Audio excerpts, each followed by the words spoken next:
Money Minds: Why Smart People Stay Broke and How to Think Rich. Audiobook on wealth mindset and financial freedom. Have you ever wondered why smart, hardworking people often stay broke? Money Minds: Why Smart People Stay Broke and How to Think Rich dives deep into the hidden habits, mental blocks, and beliefs that keep people from building real wealth. In this audiobook, you'll discover the psychology behind money, learn how to shift from scarcity to abundance, and get actionable strategies to take control of your financial future. Get ready to think rich, live free, and transform your relationship with money, all starting now. Before we dive into Chapter 1, please help our channel grow by hitting the subscribe button and liking this video. Your support helps it reach as many people as possible, and we'd really appreciate it. Chapter 1. Money is not math, it's mindset. How childhood, culture, and trauma shape your beliefs about money. Your relationship with money begins long before your first paycheck or bank account. It starts in childhood, shaped by family habits, cultural norms, and early emotional experiences. These formative years leave deep psychological imprints that unconsciously guide your financial decisions, often for a lifetime. For many, money is less about mathematics and more about emotion, identity, and learned behavior. Understanding this connection is critical to breaking destructive patterns and cultivating a wealth-building mindset. Childhood experiences form the foundation of financial behavior. Children observe how their parents or caregivers handle money, how they spend, save, argue, or worry. These observations embed lasting beliefs. A child who witnesses constant parental stress over bills may internalize the idea that money is scarce and anxiety-inducing. Conversely, a child in a household where money is treated thoughtfully, with open communication about budgeting, saving, and investing, may develop confidence and clarity in financial decision-making. Early exposure to money management, or the lack thereof, creates mental shortcuts that influence risk tolerance, spending habits, and even career choices decades later. Culture further amplifies these lessons. Different societies instill varying values around money, success, and status. In some cultures, frugality is celebrated, and financial caution is a virtue. In others, wealth display is equated with success and respect. These cultural lenses affect not only how individuals spend but also how they perceive wealth and success itself. For instance, someone raised in a culture where debt is stigmatized may avoid borrowing even when leveraging debt could accelerate growth. Another person in a culture that glorifies luxury might prioritize appearance over stability, unknowingly creating cycles of financial stress. These cultural beliefs often operate beneath conscious awareness, subtly shaping lifelong financial habits. Trauma adds an additional layer of complexity.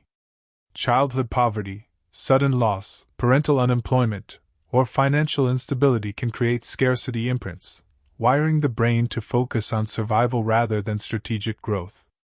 Trauma triggers emotional responses, fear, anxiety, and hypervigilance, that persist into adulthood. These emotional patterns influence decisions, often pushing individuals toward conservative, risk-averse behavior or impulsive spending as a coping mechanism. Even decades later, trauma can cause unconscious financial behaviors, such as hoarding, overspending, or avoiding investing altogether. Addressing these patterns requires not only awareness but intentional strategies to reprogram behavior and build financial confidence.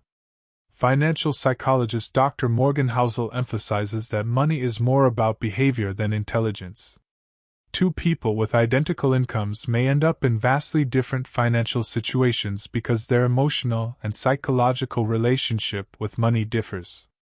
Childhood lessons, cultural narratives, and trauma shape attitudes toward risk, saving, and opportunity. Understanding these influences is the first step toward financial self-awareness, the ability to recognize why you make the choices you do and how to redirect them for long-term growth. Case study: Laura breaks the cycle. Laura, a 35-year-old graphic designer, grew up in a household where money was a constant source of tension. Her parents often argued about bills, and luxuries were framed as indulgences to be feared. Even as an adult earning a comfortable salary, Laura found herself anxious about spending, avoiding investments, and feeling guilt whenever she treated herself. She unconsciously replicated the scarcity mindset ingrained in her childhood, believing that any financial risk could lead to disaster. Laura's transformation began when she reflected on her financial history and recognized the patterns rooted in childhood and trauma. She worked with a financial coach to identify automatic behaviors and emotional triggers that were sabotaging her growth. Laura then implemented small, intentional changes, creating a realistic budget, setting up automated savings, and experimenting with low-risk investments. Over time, she reprogrammed her beliefs about money, moving from fear-based decision-making to strategic, confident action. She also practiced mindfulness to separate emotions from financial choices, ensuring that her childhood experiences no longer dictated her adult life. Laura's story demonstrates that understanding the psychological roots of money behavior is essential for breaking free from limiting patterns and building sustainable wealth. Actionable insights: rewiring money beliefs. 1. Identify your money imprints. Reflect on childhood experiences, cultural influences, and any financial trauma to understand current behaviors. 2. Challenge limiting beliefs. Question assumptions such as, "Money is dangerous," or "Wealth is for other people," and replace them with empowering narratives. 3. Develop financial self-awareness. Track spending, investing, and emotional triggers to uncover unconscious patterns. 4. Experiment with new habits. Start small with budgeting, saving, or investing to rewire automatic behaviors. 5. Practice emotional detachment. Separate money decisions from fear, guilt, or social comparison to foster rational, long-term thinking. By combining awareness, reflection, and deliberate action, it is possible to unlearn limiting patterns and establish a healthier, wealth-building mindset. Childhood, culture, and trauma may shape beliefs, but they do not define destiny. Through conscious effort, anyone can reshape their relationship with money and build a life of freedom, abundance, and strategic growth.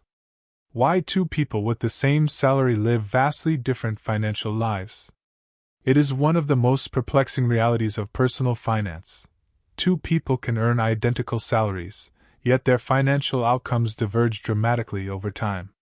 While conventional wisdom often attributes wealth accumulation to income alone, research and experience reveal that behavior, mindset, and decision-making are far more important determinants of financial success than gross earnings. Understanding why two individuals with the same paycheck may experience completely different financial realities is essential for anyone seeking to break the cycle of financial stagnation and build long-term wealth. The first factor is spending behavior. Income is merely the raw material. How it is allocated defines financial outcomes. One individual may prioritize immediate gratification, spending freely on consumer goods, dining, travel, and status symbols. Another person with the same salary might adopt a disciplined approach, automating savings, investing consistently, and avoiding lifestyle inflation. Over time, these small differences compound exponentially, as money invested wisely grows far more than money spent impulsively. This principle aligns with insights from behavioral finance. It is not the size of the paycheck that matters, but how it is deployed. The second factor is psychological mindset. People with scarcity thinking often fear investing, gambling with opportunity, or taking calculated risks, believing that any deviation from strict saving could be catastrophic. Those with an abundance-oriented mindset see opportunities, embrace long-term strategies, and treat money as a tool rather than a source of anxiety. This mental framing affects decisions on debt, investing, lifestyle, and even career growth. Over time, the mindset gap translates into vastly different financial realities, despite identical salaries. Education, awareness, and exposure to financial principles also play a crucial role. Someone who has actively learned about investing, compounding, and wealth-building strategies will make decisions that steadily increase net worth. Another individual, even if earning the same income, may remain unaware of these principles, relying on luck or reactive decisions. Over years or decades, knowledge, or the lack thereof, compounds just as interest does, creating a widening gap between two seemingly equal earners. Additionally, social influence and environment impact outcomes. A person surrounded by peers who prioritize strategic investing, frugality, and long-term planning is more likely to adopt similar behaviors. Conversely, being immersed in a culture of instant gratification, debt normalization, or social comparison often drives financial choices that undermine wealth accumulation. Even with identical salaries, environment and social norms create radically different results. Let's look at the story of James and Oliver. James and Oliver both earned $75,000 annually in their late 20s. On paper, their financial starting points were identical, but their trajectories diverged sharply over a decade. James grew up in a household where money was scarce, and his parents often argued about bills. He internalized a mindset of fear and scarcity, viewing spending as a reward and investing as risky. He prioritized status symbols, luxury cars, designer clothes, frequent vacations, believing that external appearances reflected success. Despite earning a solid income, James's savings remained minimal, and he carried credit card debt to maintain lifestyle appearances. Oliver, by contrast, grew up with financial stability but modest exposure to material excess. He was taught the value of delayed gratification and strategic planning. With the same income, Oliver automated savings, contributed consistently to retirement accounts, and invested in diversified portfolios. He avoided lifestyle inflation, prioritized experiences and skill building, and made deliberate, informed decisions with money. Over 10 years, Oliver accumulated substantial assets, while James found himself trapped in a cycle of consumption and debt, despite identical earnings. This case illustrates that salary alone does not dictate financial outcomes. Decisions about spending, saving, investing, and mindset ultimately shape wealth trajectories. The difference lies not in income, but in behavior, awareness, and emotional management. James and Oliver earned the same money, yet their lives could not have been more different, one constrained by fear and reactive choices, the other empowered by discipline, knowledge, and long-term thinking. Psychological insights: why this happens. 1. Behavioral compounding. Small daily decisions about spending and saving accumulate over time, creating exponential differences in net worth. 2. Emotional triggers: fear, scarcity, and instant gratification heavily influence decision-making, often overriding rational strategies. 3. Mindset orientation. An abundance mindset encourages risk-taking and growth, while scarcity thinking promotes conservatism and stagnation. 4. Financial literacy gap. Knowledge and exposure to wealth-building principles directly affect outcomes, independent of income. 5. Environmental influence. Social circles and cultural norms shape financial habits and perceptions of success. These psychological principles explain why identical earnings can produce drastically different financial realities. The key is awareness, deliberate action, and mindset adjustment. Without these, income alone cannot overcome deeply ingrained behaviors or emotional patterns. Actionable steps: level the playing field. 1. Track every dollar. Monitor spending to understand where money is going and identify areas for optimization. 2. Automate savings and investments. Reduce emotional decision-making and ensure consistent growth. 3. Develop financial literacy. Study investing, compounding, and money management to make informed decisions. 4. Reflect on mindset.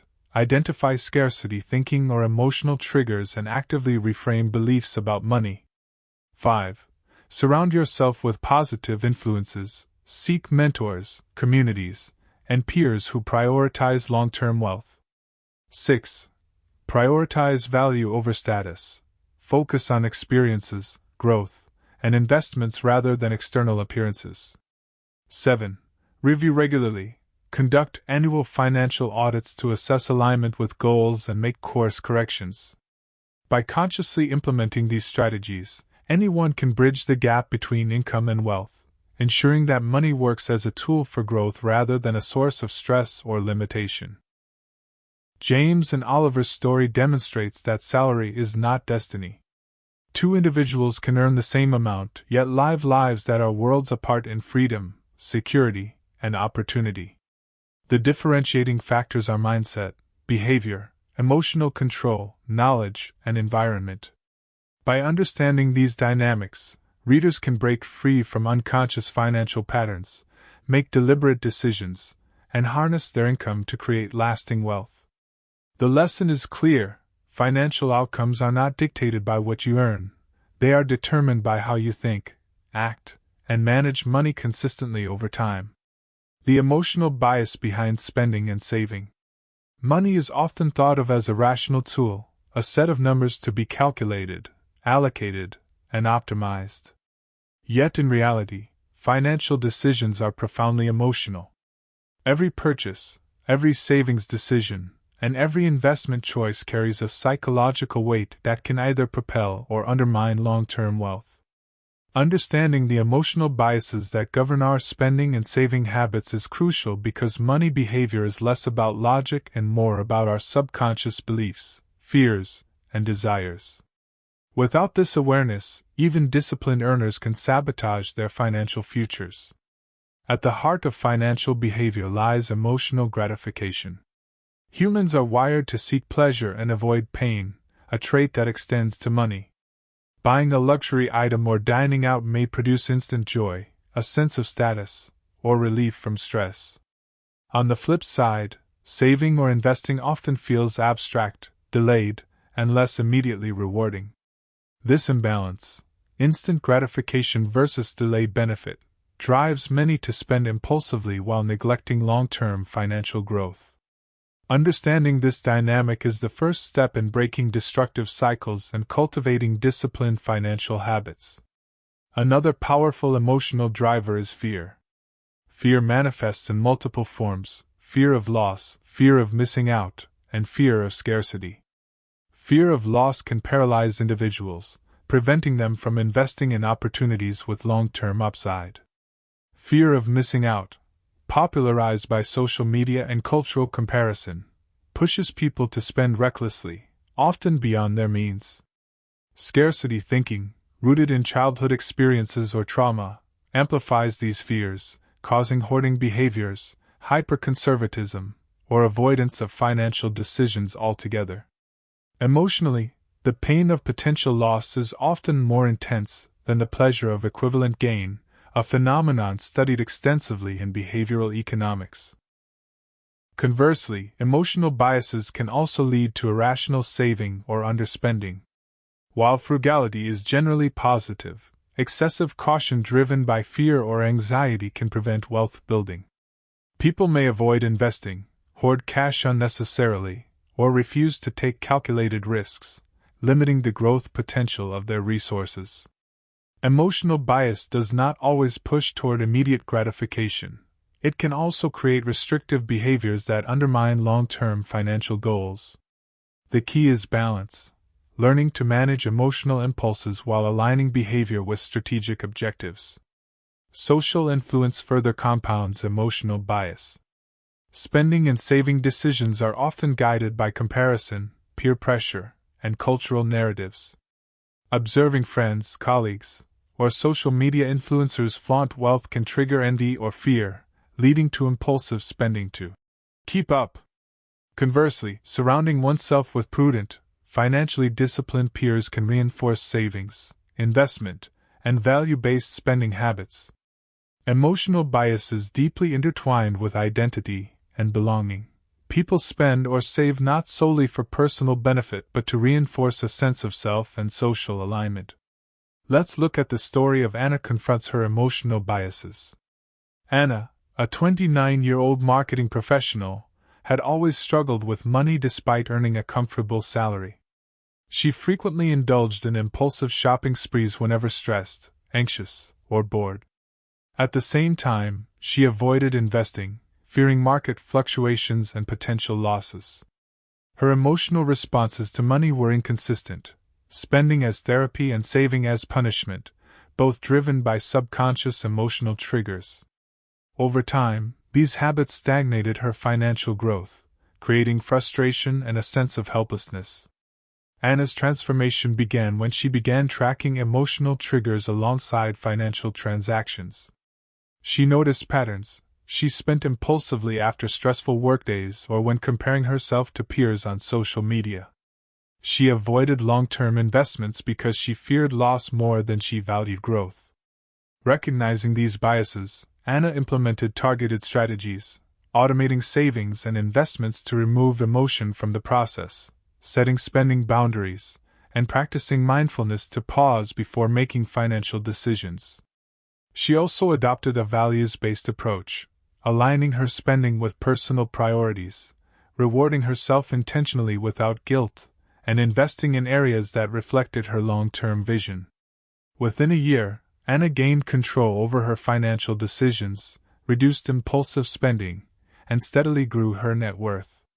Her emotional relationship with money shifted from reactive to intentional, demonstrating that awareness and structured strategies can neutralize emotional bias and foster wealth-building behaviors. Psychological insights: understanding emotional bias. 1. Instant gratification versus delayed reward. Humans prioritize immediate pleasure over long-term benefit, affecting spending and saving patterns. 2. Fear of loss. Emotional overreaction to potential financial loss often prevents rational risk-taking and investment growth. 3. Scarcity mindset. Childhood experiences and trauma can create limiting beliefs that exaggerate fear and risk aversion. 4. Social comparison. Emotional bias is amplified by cultural and peer influences, affecting consumption and saving habits. 5. Identity and money. Spending and saving decisions are often tied to self-perception, social belonging, and internal validation. Recognizing these biases is not enough. The next step is intentional intervention, employing tools and habits that convert emotional impulses into strategic actions. Actionable steps to overcome emotional bias. 1. Track spending with context. Record not just what you spend but also the emotional state behind each purchase. 2. Automate savings and investments. Remove decision-making from the moment of emotional vulnerability. 3. Set values-based goals. Align money with personal priorities, rewarding yourself consciously and intentionally. 4. Pause before spending. Introduce a cooling off period to avoid impulsive decisions. 5. Limit exposure to comparison triggers. Reduce social media or environments that provoke unnecessary spending. 6. Practice mindfulness and reflection. Regularly review emotional responses to financial choices to develop awareness. 7. Celebrate consistent progress. Reinforce positive behaviors with recognition of small wins in saving and investing. By combining emotional awareness with structured interventions, anyone can retrain subconscious money habits, transforming emotional reactions into strategic, wealth-building behaviors. Anna's journey illustrates that emotional bias is a powerful, often hidden driver of financial outcomes. Spending and saving are rarely rational. They are guided by deeply ingrained emotions, subconscious beliefs, and environmental cues. By identifying triggers, creating systems, and aligning actions with values, it is possible to neutralize emotional bias and make intentional, strategic financial decisions. Understanding this principle is foundational to the broader philosophy of Money Minds: Why Smart People Stay Broke and How to Think Rich, demonstrating that financial mastery begins not with math, but with mindset, awareness, and emotional intelligence. Introduce financial self-awareness as the first step. Financial self-awareness is the cornerstone of all wealth-building strategies. It is the ability to clearly understand your financial reality, emotional relationship with money, and decision-making patterns, and it serves as the foundation for every deliberate choice that follows. Without this awareness, even the best intentions, budgets, and strategies are undermined by subconscious habits, emotional impulses, and hidden biases. Self-awareness transforms money from a source of stress or confusion into a tool for freedom, growth, and purpose. At its core, financial self-awareness requires honest, non-judgmental assessment of your financial life. This goes beyond knowing your bank balance or monthly income. It involves examining spending habits, investment behaviors, emotional triggers, fears, and limiting beliefs about money. Who we are financially is often a reflection of decades of accumulated habits, influenced by upbringing, culture, trauma, and personal experiences. Self-awareness illuminates these patterns, allowing for conscious, intentional decisions rather than reactive or emotionally driven actions. One of the most critical aspects of financial self-awareness is understanding your emotional triggers. Many people spend impulsively when stressed, anxious, or seeking social validation. Others freeze or oversave, paralyzed by fear of scarcity or loss. By recognizing the emotions that drive each decision, individuals gain the power to interrupt automatic behaviors. Awareness is not passive, it is actionable. It requires tracking, reflection, and honesty about past mistakes, present habits, and desired future outcomes. Equally important is clarifying values and goals. Without clarity about what money is meant to serve in your life, spending and saving can become aimless, reactive, or driven by external pressures. Financial self-awareness aligns resources with priorities, ensuring that money decisions are purposeful. It transforms financial planning from a mathematical exercise into a values-driven, empowering practice that fosters long-term growth and personal fulfillment. Case study: Mark builds financial self-awareness. Mark, a 32-year-old engineer, earned a stable six-figure income but was constantly stressed about money.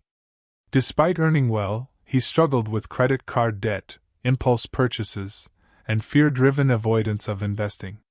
Mark's financial life was chaotic, and he often felt trapped between fear and desire, unsure of how to move forward. His lack of financial self-awareness prevented him from building meaningful wealth despite ample resources. Mark's journey began when he committed to tracking every financial decision for 3 months.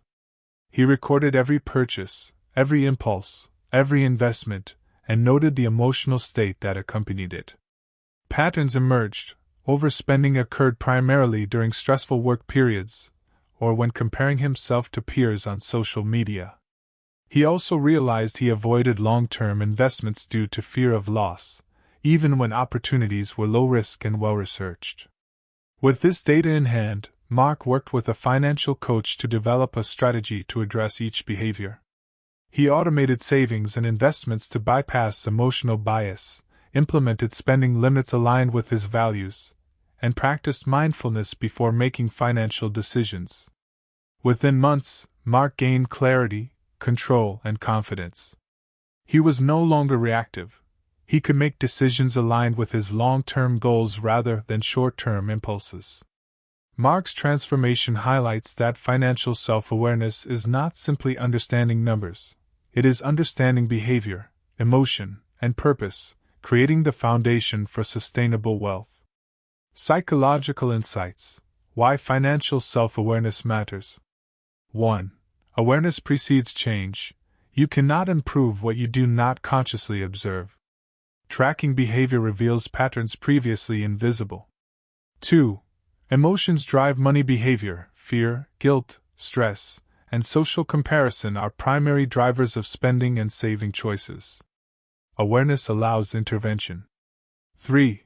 Behavioral compounding: small, repeated actions, positive or negative, compound over time. Self-awareness ensures positive patterns dominate. 4. Values alignment: decisions anchored in personal values reduce regret, increase satisfaction, and build purpose-driven wealth. 5. Empowerment through knowledge: self-awareness transforms money from a source of anxiety into a tool for freedom and growth. Financial self-awareness is both diagnostic and prescriptive. It reveals not only what is happening financially but also why it is happening, creating a roadmap for intervention. By understanding the subconscious forces driving behavior, individuals can replace destructive habits with empowering ones, automate processes to reduce emotional interference, and create intentional systems that build wealth consistently. Actionable steps to develop financial self-awareness. 1. Track every transaction, for at least 3 months, record all spending, saving, and investment activity, noting emotional triggers. 2. Identify patterns and triggers, review data to find recurring behaviors, such as impulse spending during stress or avoidance of investments due to fear. 3. Assess mindset and beliefs, reflect on subconscious narratives, scarcity thinking, fear of loss, or social comparison, and how they influence decisions. 4. Clarify values and goals, determine what money is meant to serve in your life, security, freedom, experiences, or legacy. 5. Implement structural changes, automate savings, investments, and budgeting to reduce emotional influence. 6. Practice mindfulness and reflection, pause before financial decisions to evaluate alignment with goals and values. 7. Review and adjust, regularly revisit patterns, behaviors, and results to ensure continued alignment with long-term objectives. By taking these steps, anyone can build financial self-awareness, the critical first step toward mastering money. It transforms wealth building from a reactionary or purely mathematical endeavor into a conscious, intentional process that balances logic, emotion, and purpose. Financial self-awareness is the gateway to true wealth. It allows individuals to see where they are, why they are there, and how to get where they want to be. Childhood influences, emotional triggers, cultural conditioning, and personal experiences all shape financial behavior, but awareness illuminates these patterns and provides the tools for change. Like Mark, anyone can transform their relationship with money through careful observation, reflection, and intentional action. Mastery begins not with higher income, complex strategies, or luck, but with deep, honest understanding of oneself and a commitment to act in alignment with values and long-term goals. When financial self-awareness is established, the path to wealth becomes not just a series of transactions, but a deliberate, empowered journey, where money serves as a tool for freedom, growth, and a life aligned with purpose. Chapter 2. Scarcity thinking keeps you small. The danger of growing up with lack, and staying there mentally. Scarcity is a shadow that lingers long after the lights of childhood have faded. It begins subtly, almost imperceptibly, in households where resources are limited, in environments where stress over money is constant, and in cultures that frame life as a struggle rather than an opportunity. Children growing up under these conditions internalize lessons about limitation, that money is never enough, that opportunities are rare, and that the world is inherently unsafe. These lessons are not just abstract, they shape the neural pathways of the brain, conditioning the mind to prioritize fear over growth, survival over ambition, and caution over calculated risk. Scarcity thinking is not merely about the numbers in a bank account. It is a mental framework that defines how individuals perceive themselves, others, and the possibilities of life. The danger of growing up with lack lies not in the material deprivation itself, but in the mental patterns it creates. When scarcity is normalized during formative years, it fosters a mindset in which short-term security feels more important than long-term opportunity. Every financial decision becomes an exercise in preservation, a way to avoid loss rather than create gain. Even as adults, individuals trapped in this mindset continue to behave as if resources are finite, often sabotaging wealth creation through hyper-caution, over-hoarding, or refusal to invest in themselves. The tragedy is that, despite external success, raises, promotions, or lucrative contracts, the internal narrative remains one of limitation.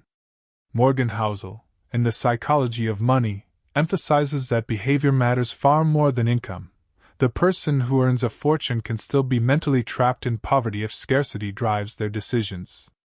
Consider the psychological mechanics at play. Scarcity thinking conditions the brain to focus on what is missing, creating a constant state of tension and alertness. Neurologically, this triggers stress responses similar to those experienced by individuals in life-threatening situations. The prefrontal cortex, the part of the brain responsible for long-term planning and decision-making, becomes suppressed, while the amygdala, the fear-processing center, dominates. The result? Decisions are driven by anxiety rather than logic. One might avoid investing in opportunities that could multiply wealth because the fear of loss feels immediate and insurmountable. Offers that require calculated risk, such as starting a business, switching careers, or learning high-value skills, are often rejected unconsciously. Scarcity, therefore, is not just a mindset, it is a self-imposed barrier that keeps people small, even in the face of opportunity. Beyond neuroconditioning, scarcity creates behavioral patterns that compound over time. Individuals raised in scarcity often develop habits like hoarding cash in low-interest accounts, refusing to delegate financial decisions, or delaying investments due to what-if scenarios. They may overplan, but never act. They may save diligently, but never leverage those savings to grow wealth. Rich Dad Poor Dad makes this abundantly clear through the contrasting behaviors of its characters. One sees opportunity and invests, the other obsesses over preservation, paralyzed by fear of loss. The same lessons appear in Secrets of the Millionaire Mind, where T. Harv Eker notes that inherited financial beliefs, if unexamined, often dictate adult behavior more powerfully than education or income. The danger of staying mentally trapped in scarcity is also emotional. Chronic lack fosters anxiety, guilt, and shame, emotions that distort priorities and decision-making. Adults with a scarcity mindset often compare themselves obsessively to others, measure self-worth by possessions, and seek approval through consumption rather than achievement. Fear of making mistakes dominates over the potential for gain. These patterns, unnoticed, create a life of constant tension and deferred satisfaction. Even when they earn a high income, these individuals experience a mental ceiling on their financial potential because they are still operating from a childhood narrative of never enough. The consequences extend beyond personal finance. Scarcity thinking influences career choices, relationships, and lifestyle decisions. Individuals may remain in jobs they dislike out of fear of losing security, avoid pursuing passion projects or entrepreneurial endeavors, and resist negotiating for higher pay. Scarcity conditions a mindset that equates risk with danger rather than possibility, leaving many living far below their potential. Think and Grow Rich underscores this truth. It is not resources that limit people. It is the beliefs and mental habits formed early in life that either enable or constrain wealth. Daniel's invisible chains story. Daniel's story is a vivid example of scarcity thinking in action. Born into a working-class family where every dollar was meticulously accounted for, Daniel grew up believing that money was always a source of tension. Broken appliances, overdue bills, and frantic budgeting were constant backdrops to his childhood. These experiences weren't just inconvenient, they became mental scripts that told Daniel money was scarce, opportunity was limited, and security was fragile. He internalized the idea that any financial risk was dangerous, and that happiness had to be earned only within strict constraints. As an adult, Daniel earned a six-figure salary in the technology sector. By conventional standards, he was successful. Yet internally, he was trapped in scarcity thinking. He refused to invest in the stock market, believing any fluctuation could destroy him. He hoarded cash in savings accounts earning negligible interest, avoided buying a home, and refused to explore entrepreneurial opportunities, even when they were low risk and high reward.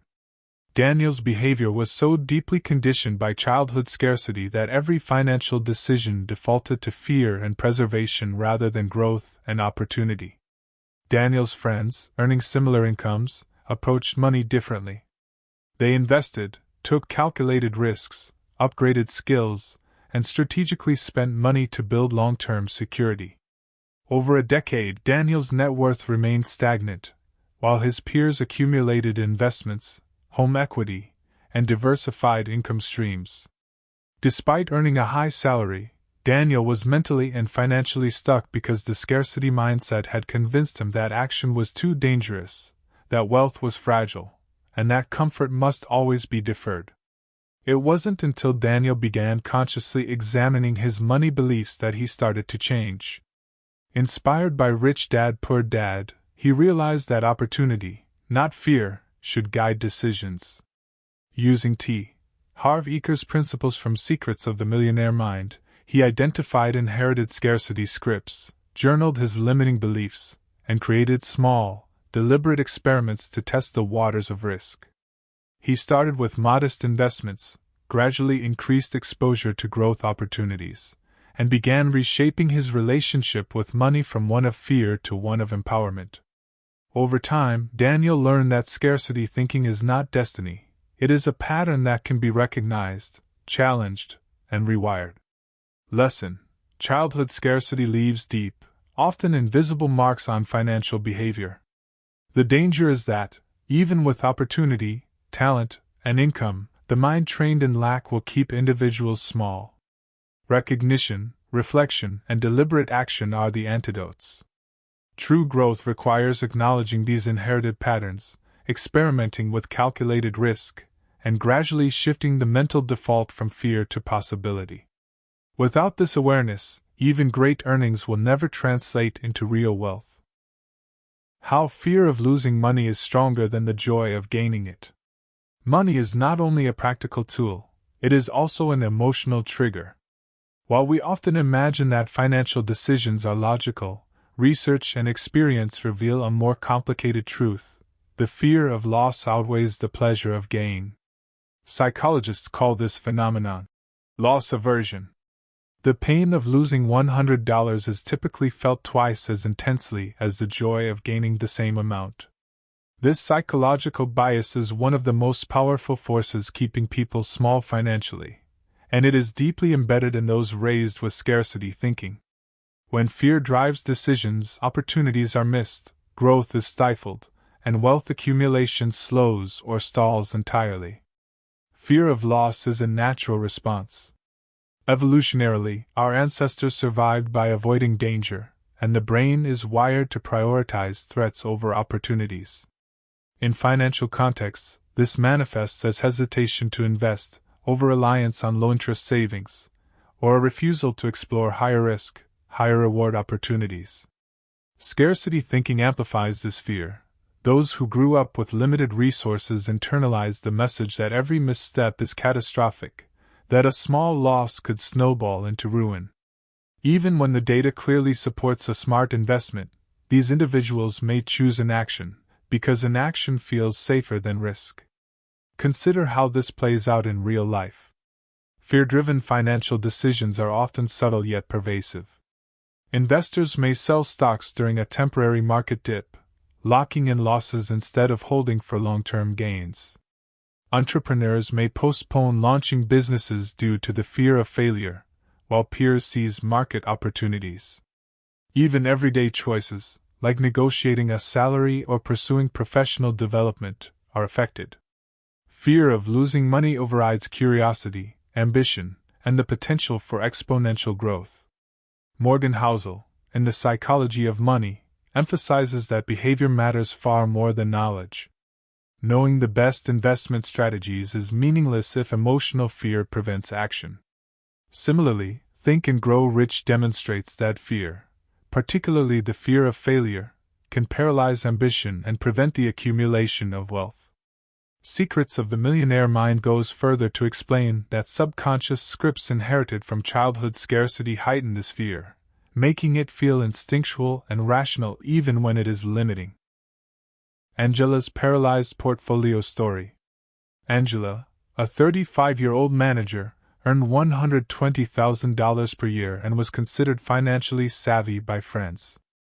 Yet for years she refused to invest more than a tiny portion of her savings. Her fear of losing money was overwhelming. Whenever she considered investing in stocks, mutual funds, or even a low-risk bond, her mind immediately envisioned catastrophic scenarios: losing her savings, being unable to pay bills, or making a mistake that would haunt her forever. Her fear was so strong that she chose inaction over growth. Meanwhile, Angela's colleagues, earning similar salaries, were investing consistently, taking calculated risks, and growing their wealth quietly over time. Angela would see their progress and feel frustrated or jealous, but rather than acting, she doubled down on safety. Her money sat in low-yield accounts, eroding slowly with inflation.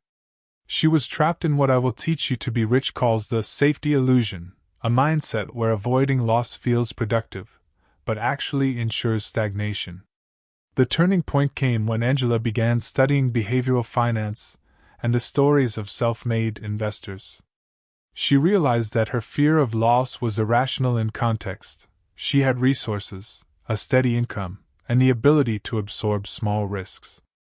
Inspired by lessons from Rich Dad Poor Dad, she started small, investing $50 a week in index funds, tracking the results, and observing her emotions during market fluctuations. She gradually exposed herself to risk, learning that losses were temporary and opportunities could be controlled through strategy. Over time, her fear diminished, replaced by a mindset focused on compound growth and long-term opportunity. Angela's story illustrates a critical lesson. Fear of losing money is a far more powerful motivator than the potential for gain, but it is also a mindset that can be retrained. By intentionally taking small, calculated risks, she began building both financial assets and confidence, transforming paralysis into momentum. Her journey underscores that fear is not the enemy, it is a signal.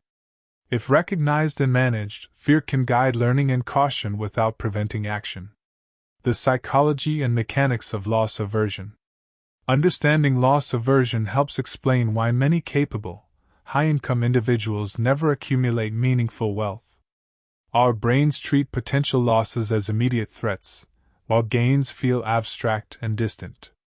Scarcity thinking compounds this by framing every decision as potentially catastrophic. Even small, rational investments are filtered through a lens of, "What if I fail?" The outcome is a paradox. The very people most cautious about loss are often the ones who suffer the greatest long-term financial consequences. This insight is critical for action. Awareness of fear-driven behavior is the first step. The second step is systematic desensitization through small experiments. Automating savings, committing to long-term investments, and establishing clear financial rules can reduce the emotional burden of decision-making. Journaling your fears, tracking outcomes, and reframing losses as temporary learning opportunities gradually rewire the brain. The goal is not to eliminate fear, it is to prevent fear from being the default driver of financial behavior. Action steps to overcome fear of loss. 1. Track emotional responses. Note when fear drives decisions. Are you hesitating on an investment, avoiding a career opportunity, or hoarding cash? 2. Start small. Take low-risk actions to build confidence. A $50 investment in an index fund is safer than inaction. 3. Reframe loss. View temporary setbacks as learning opportunities, not permanent failures. 4. Automate and systematize. Use automation for savings and investments to bypass emotional decision-making. 5. Education and exposure. Learn financial concepts and study success stories to replace fear with informed confidence. Fear of losing money is not just a quirk of personality. It is a psychological trap that keeps people small, prevents wealth accumulation, and reinforces scarcity thinking. The key is awareness and deliberate action. By confronting fear, experimenting with calculated risk, and rewiring emotional responses, individuals can shift from survival mode thinking to growth-oriented wealth building. Angela's transformation demonstrates that fear, once understood and managed, becomes a powerful ally rather than a paralyzing adversary. Signs of scarcity: hoarding, underinvesting. Just in case. Habits. Scarcity thinking often hides in plain sight. Unlike fear, which can be dramatic and obvious, the signs of scarcity are subtle, habitual, and insidious. Hoarding, underinvesting, and just in case behaviors create the illusion of safety while quietly limiting growth. Scarcity conditions the mind to overvalue security, avoid risk, and postpone opportunity indefinitely. These behaviors are not necessarily conscious. They emerge automatically, often disguised as prudence, responsibility, or self-control. Yet beneath the surface, they quietly reinforce a cycle of stagnation. Hoarding is the most obvious sign. People raised in scarcity may hold on to cash or possessions long past their usefulness, not out of strategy but from fear that resources will run out. They accumulate items they rarely use, save money without investing it, and resist letting go, even when release would enable growth. The psychological mechanism is rooted in childhood experience. When food, money, or security was scarce, survival depended on accumulation. Even as adults, the brain associates abundance with risk, and release with danger. Underinvesting is another hallmark of scarcity thinking. Investments, by their nature, involve uncertainty. Those conditioned by lack often see risk as existential rather than manageable. They may avoid the stock market entirely, delay contributing to retirement accounts, or underfund their education or business ventures. Underinvesting is not laziness, it is fear masquerading as prudence.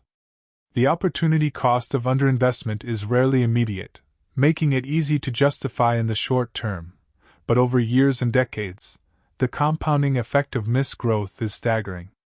Rich Dad Poor Dad and Secrets of the Millionaire Mind both emphasize that the wealthy make money work for them precisely because they understand, manage, and embrace controlled risk, something scarcity thinkers struggle to do. The third pattern, the just in case habit, is subtle yet powerful. Scarcity-conditioned individuals structure their lives around potential catastrophes. Just in case I lose my job, just in case the market crashes, or just in case something goes wrong. These phrases guide spending, saving, and career decisions. They overplan, oversave, and overanalyze, but rarely act decisively. Every choice is filtered through a lens of caution, creating a life dominated by prevention rather than creation. In contrast, abundance-oriented individuals view risk as opportunity and focus on actions that generate long-term wealth rather than hypothetical safety. Let's look at Raj's just in case life. Raj, a 30-year-old software engineer, is an archetype of scarcity thinking at work. He earned a strong salary, was promoted rapidly, and had a seemingly secure career. Yet his financial habits reflected deep-seated scarcity patterns.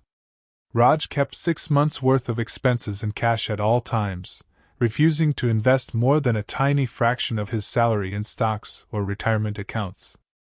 Every decision was filtered through the mantra, just in case something goes wrong. For instance, when his company announced a new, high-potential internal project, Raj hesitated. He feared failure, feared exposure, and feared that dedicating time to the project could backfire. While colleagues leveraged the project to increase their income, skill set, and visibility, Raj opted for safety, maintaining status quo tasks rather than pursuing opportunity. His hoarding mindset extended beyond money. Raj rarely donated to charity, avoided new purchases, and maintained every item he owned, no matter how obsolete or unused. Despite his substantial earnings, Raj's net worth remained stagnant over a decade. His investments were minimal, his savings underutilized, and his career progression slow compared to peers willing to embrace calculated risk. Raj's just in case habits created a false sense of security while silently limiting his freedom and financial growth. The turning point came when Raj began reading I Will Teach You to Be Rich and Rich Dad Poor Dad. He realized that his fear-driven habits were invisible chains, preventing him from leveraging his time, money, and talent. He started experimenting with deliberate risk, automating investments, allocating a portion of income to diversified funds, and taking on challenging projects at work. Each action gradually rewired his mindset, replacing the instinctive caution of scarcity with the purposeful planning of abundance. Over a few years, Raj transformed his net worth, career trajectory, and confidence, not by earning more, but by acting intentionally rather than reactively. Why these habits are dangerous. Hoarding, underinvesting, and just in case behaviors create a paradoxical trap. They feel safe in the short term but reduce the ability to grow wealth exponentially in the long term. The wealthy do the opposite. They accept manageable risk, use money as a tool, and prioritize growth over temporary comfort. Behavioral economics shows that humans disproportionately fear losses, which explains why scarcity patterns are so sticky. Think and Grow Rich and Secrets of the Millionaire Mind highlight that emotional mastery and disciplined action are far more important than income or education in determining financial outcomes.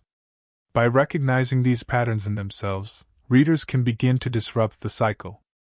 Awareness is the first step, followed by structured action, automating investments, embracing calculated risk, and challenging just in case assumptions. A simple question: am I acting for growth or merely avoiding loss? Can serve as a daily checkpoint. Over time, these small, conscious decisions accumulate, gradually replacing scarcity-driven habits with abundance-oriented strategies. Action steps for readers. 1. Audit your habits. Identify where hoarding, underinvesting, or just in case thinking appears in daily decisions. 2. Automate growth. Allocate a percentage of income to investments that compound over time. 3. Test controlled risk.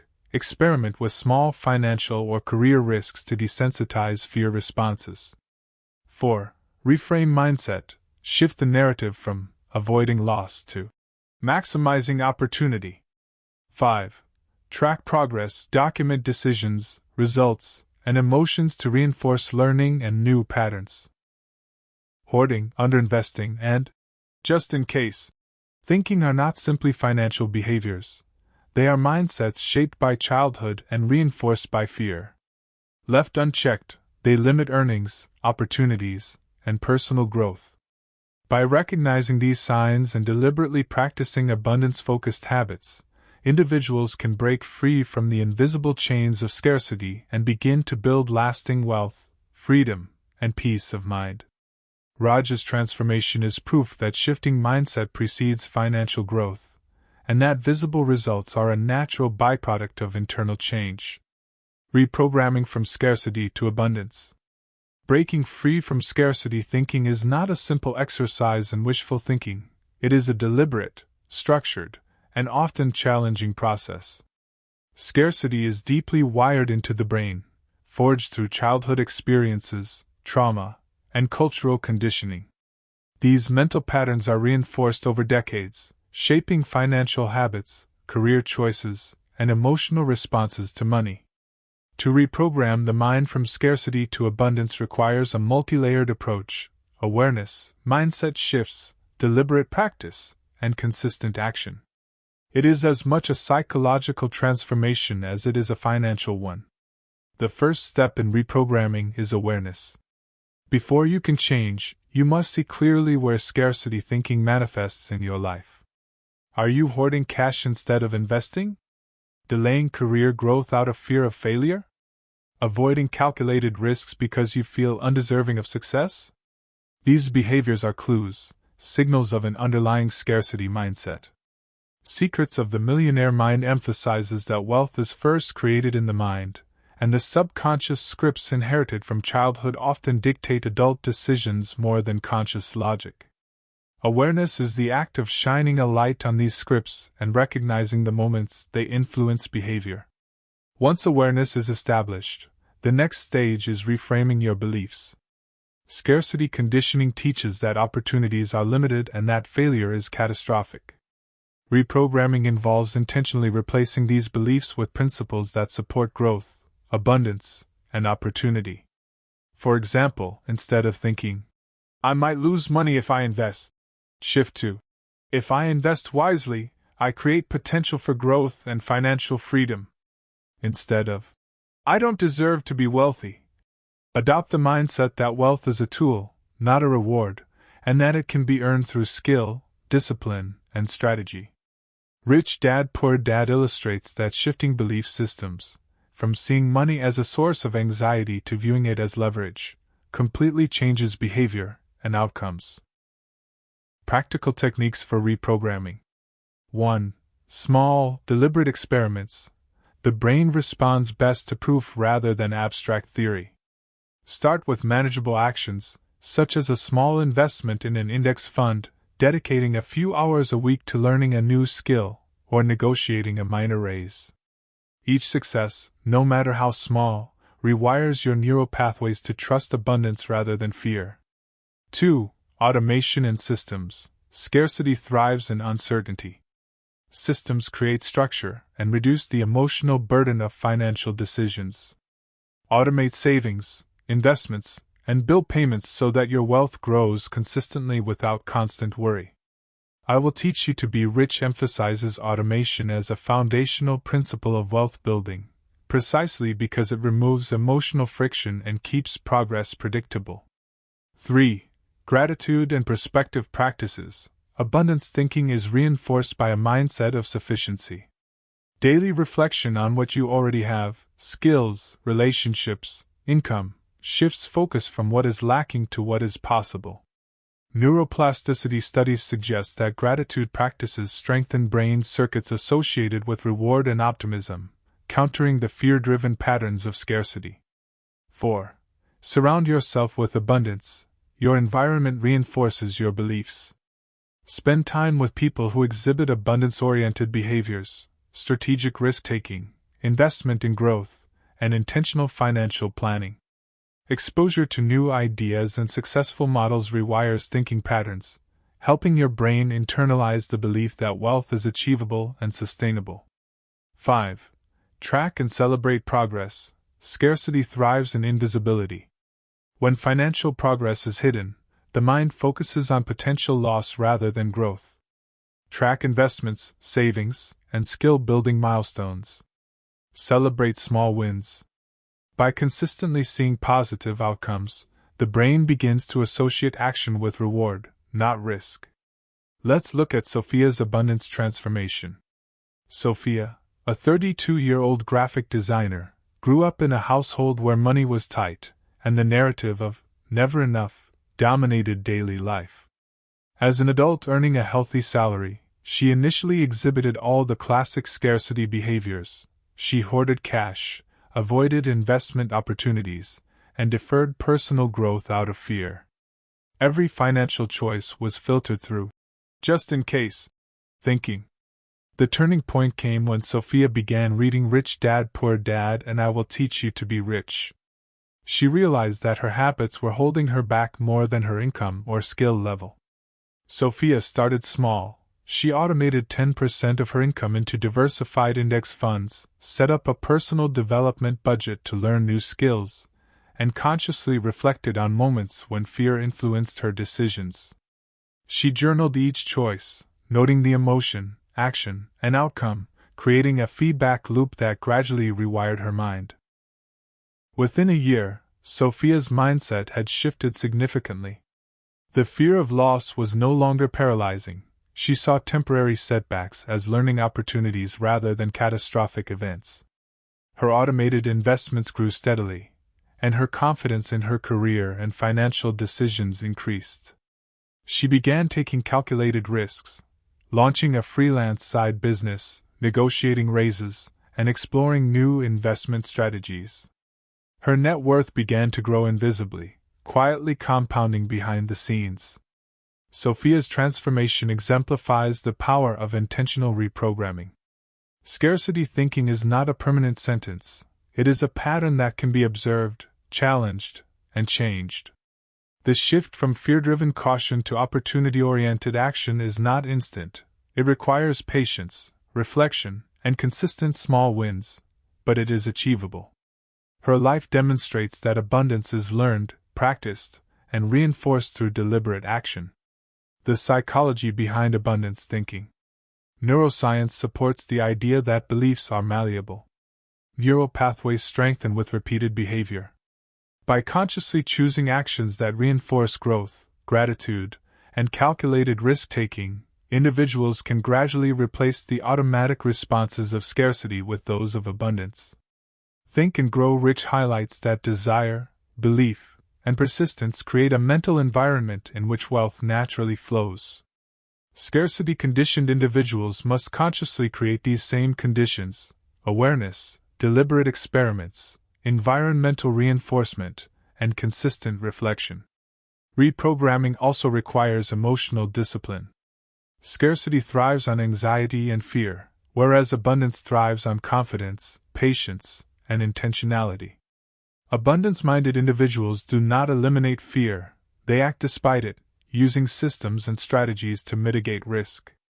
Over time, these behaviors reinforce the belief that wealth creation is not just possible, but predictable and controllable. Action steps to reprogram scarcity into abundance. 1. Identify scarcity scripts. List habitual thoughts and behaviors rooted in fear and lack. 2. Test small risks. Take deliberate, low-risk actions that challenge scarcity thinking. 3. Automate growth. Create systems that move money toward investment and development automatically. 4. Build awareness and reflection. Journal financial decisions and emotional responses. 5. Surround yourself with abundance. Learn from mentors, peers, and role models who act with growth-oriented mindset. 6. Celebrate wins. Track and acknowledge progress, no matter how small, to reinforce positive neural pathways.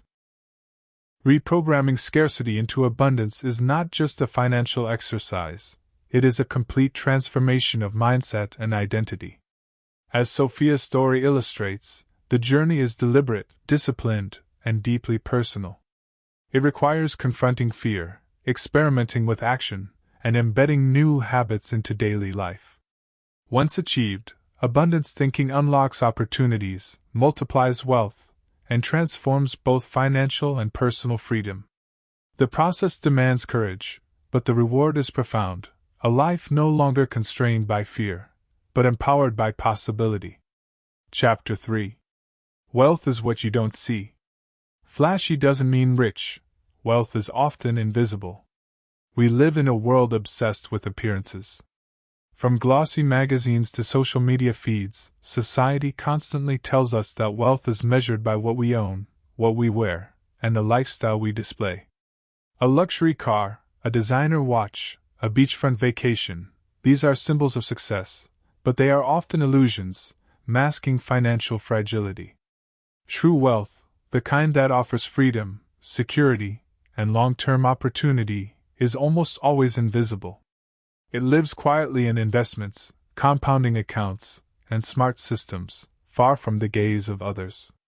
Recognizing this distinction is critical for anyone who wants to think rich, not just look rich. The danger of equating wealth with flashiness is psychological. Human beings are social creatures, and approval from peers activates reward centers in the brain. Flashy possessions deliver instant validation. They make us feel successful, admired, and secure. Scarcity-conditioned minds are particularly vulnerable. Growing up with lack teaches the brain that public perception equals security. A luxury car signals, "I've made it," providing temporary relief from anxiety. Yet beneath the surface, the financial foundation is often weak. The psychology of money emphasizes that behavior, not display, determines wealth. What is unseen, investments, equity, intellectual property, skills, is what builds lasting financial power. Flashiness also encourages comparison and competition, which are dangerous for long-term financial health. When people measure themselves against the lifestyles of others, they make decisions based on envy rather than strategy. They spend to impress, often exceeding their means, creating debt cycles disguised as luxury. Rich Dad Poor Dad illustrates this vividly. Those who prioritize visible status over actual wealth frequently remain trapped, while the quietly prudent build assets that compound invisibly over decades. The invisible foundations of wealth. Wealth is invisible because it focuses on control, freedom, and optionality rather than validation. It exists in 1. Investments, stocks, bonds, and other vehicles that grow quietly over time. These are rarely visible to the outside world but represent the engine of financial freedom. 2. Real assets, equity in property, businesses, or intellectual property. These may not be flashy but can generate sustained income and security. 3. Skills and knowledge, often overlooked, education, networks, and expertise are invisible wealth that compound like financial capital.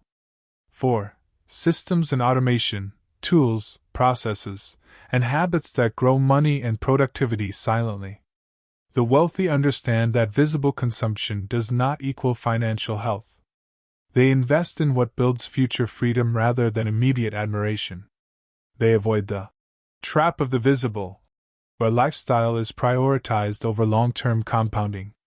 Secrets of the Millionaire Mind calls this the difference between money is a tool and money is a badge. Let's look at Daniel versus Marcus, the illusion of flash. Consider Daniel and Marcus, two friends who grew up together and earned similar six-figure salaries. Marcus loved status symbols. He leased luxury cars, flaunted designer clothes, and posted extravagantly on social media. To everyone around him, Marcus was the definition of success. Daniel, by contrast, drove a modest car, wore simple clothes, and rarely posted about money. Marcus's visible lifestyle created admiration but concealed serious financial vulnerability. He had minimal savings, no investments, and significant credit card debt. His lifestyle depended on a constant inflow of income. Any disruption, job loss, market crash, would jeopardize his security. Daniel, on the other hand, invested consistently in index funds, saved aggressively, and pursued side income streams. Over a decade, Marcus's flashy possessions depreciated and vanished, leaving him exposed and financially stressed. Daniel's invisible wealth, quietly compounding, gave him freedom, options, and the ability to take calculated risks. The contrast is striking. Marcus looked rich, but wasn't, while Daniel looked ordinary, but was quietly wealthy. The lesson is clear: wealth is not a photo op or social media post. It is what you cannot see. Psychology of visible versus invisible wealth. There is a deep cognitive bias at play. Humans naturally overvalue immediate social rewards. Flashy purchases activate dopamine pathways and create short-term satisfaction, while invisible investments do not. Scarcity-conditioned minds amplify this effect. A visible symbol of wealth feels safer than an invisible strategy that requires patience and delayed gratification. However, the consequences are profound. By prioritizing visibility, individuals often incur debt, underinvest, and miss opportunities for compounding growth. I Will Teach You to Be Rich emphasizes automation and long-term planning precisely because these invisible strategies bypass the emotional temptations that come with visible consumption. The wealthy leverage delayed gratification, compounding, and strategic action, all largely hidden from view. Action steps to build invisible wealth. 1. Audit your spending. Identify purchases driven by social validation rather than long-term benefit. 2. Automate investments. Let money grow quietly without the need for daily attention or approval. 3. Focus on assets. Prioritize acquiring investments, skills, and systems over status symbols. 4. Practice delayed gratification. Train the mind to enjoy the invisible rewards of growth over the fleeting satisfaction of display. 5. Measure freedom, not approval. Evaluate wealth based on options, security, and autonomy rather than what others see. Flashiness is seductive because it promises status, admiration, and a sense of security, but these are illusions. Real wealth is quiet, invisible, and compounding built on discipline, strategy, and a mindset that prioritizes growth over validation. Recognizing this distinction is the first step toward thinking rich. The goal is not to reject enjoyment or luxury entirely, but to ensure that visible spending never outpaces invisible accumulation. True financial power grows silently, and those who understand this can achieve freedom, security, and peace, long after the applause has faded. Stop confusing spending with success. One of the most dangerous misconceptions in modern society is equating spending with success. From Instagram influencers flaunting luxury lifestyles to peer pressure in everyday social circles, we are constantly bombarded with the message that wealth is what you spend. That new car, high-end wardrobe, or extravagant vacation becomes a measure of accomplishment. Yet this mindset is not only misleading, it is financially destructive. True wealth is not demonstrated in spending, it is accumulated through disciplined financial decisions, smart investments, and the invisible growth of assets over time. The psychology behind this confusion is powerful. Human brains are wired to seek social validation, and spending creates immediate visibility. Owning flashy items triggers admiration, envy, or respect from peers, releasing dopamine and reinforcing the behavior. Scarcity-conditioned minds amplify this effect. If you grew up feeling that there was never enough food, money, or opportunity, then the instinct is to display abundance as proof that survival has been achieved. Spending becomes a shortcut to feeling secure and successful, even when your underlying financial foundation is fragile. However, spending as a measure of success is a trap. By using visible consumption to signal wealth, individuals often incur debt, deplete savings, and forego investments. They may have a six-figure income but live paycheck to paycheck, creating the illusion of prosperity while actually accumulating financial vulnerability. Morgan Housel, in The Psychology of Money, emphasizes that wealth is what you don't see, the assets quietly growing, the investments compounding, the intellectual and emotional capital building over time. Spending, by contrast, is temporary and often depreciates. The danger is compounded by social comparison. When peers flaunt expensive lifestyles, the scarcity-conditioned mind reacts with fear and urgency. I must keep up, or I am failing. This fear-driven spending reinforces scarcity thinking, keeps individuals trapped in financial cycles, and delays true wealth accumulation. T.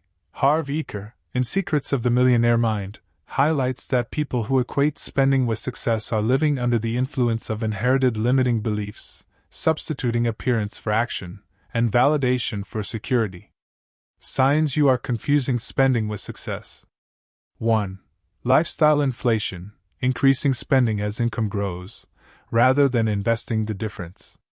2.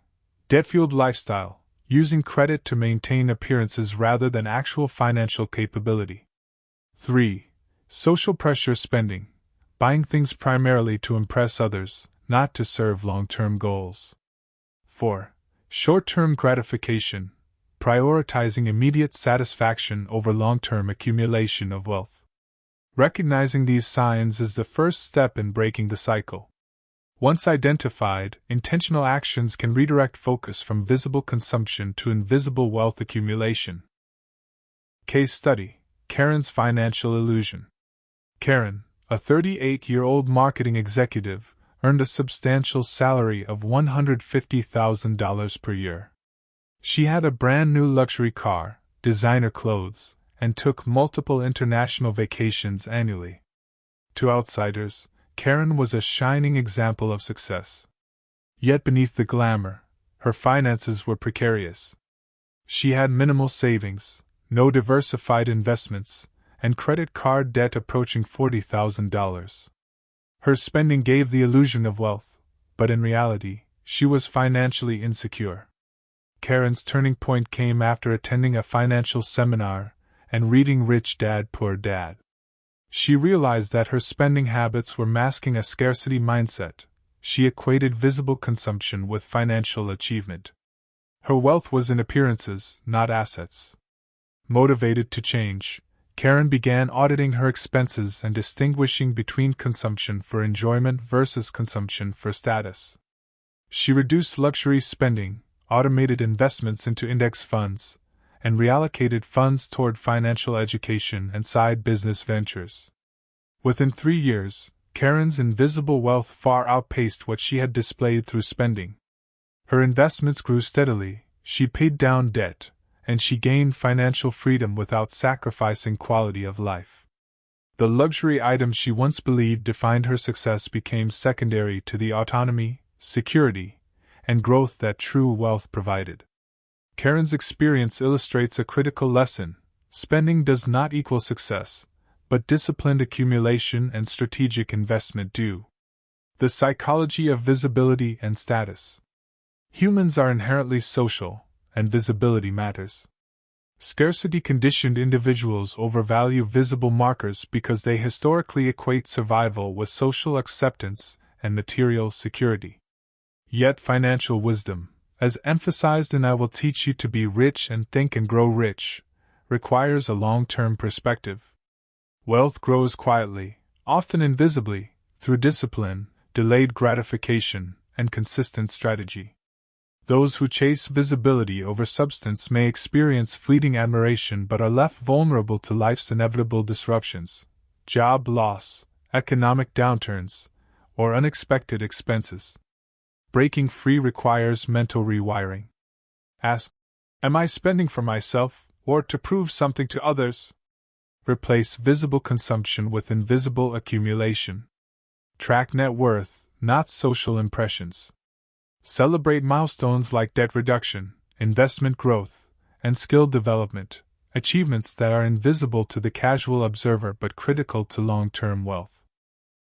Action steps to stop confusing spending with success. 1. Audit your intentions. For each purchase, ask, am I buying this to enjoy it or to impress others? 2. Measure real wealth. Focus on net worth, assets, investments, and financial freedom rather than visible possessions. 3. Automate savings and investments. Let invisible wealth grow quietly without constant emotional decisions. 4. Delay gratification. Practice waiting before making big purchases to ensure alignment with long-term goals. 5. Redefine success. Shift the definition of success from external approval to financial independence and freedom of choice. Confusing spending with success is one of the most common financial traps in modern society. It appeals to our brain's need for validation, social comparison, and immediate reward. Yet those who fall into this trap often remain financially vulnerable, despite high incomes and apparent luxury. True wealth is quiet, invisible, and compounding.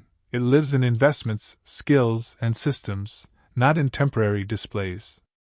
Karen's story demonstrates that recognition, reflection, and deliberate action can shift the focus from visible consumption to invisible wealth, ultimately creating freedom, security, and sustainable prosperity. Why looking rich is the quickest way to stay broke. In a world obsessed with appearances, there is a subtle but deadly trap: the pursuit of looking rich.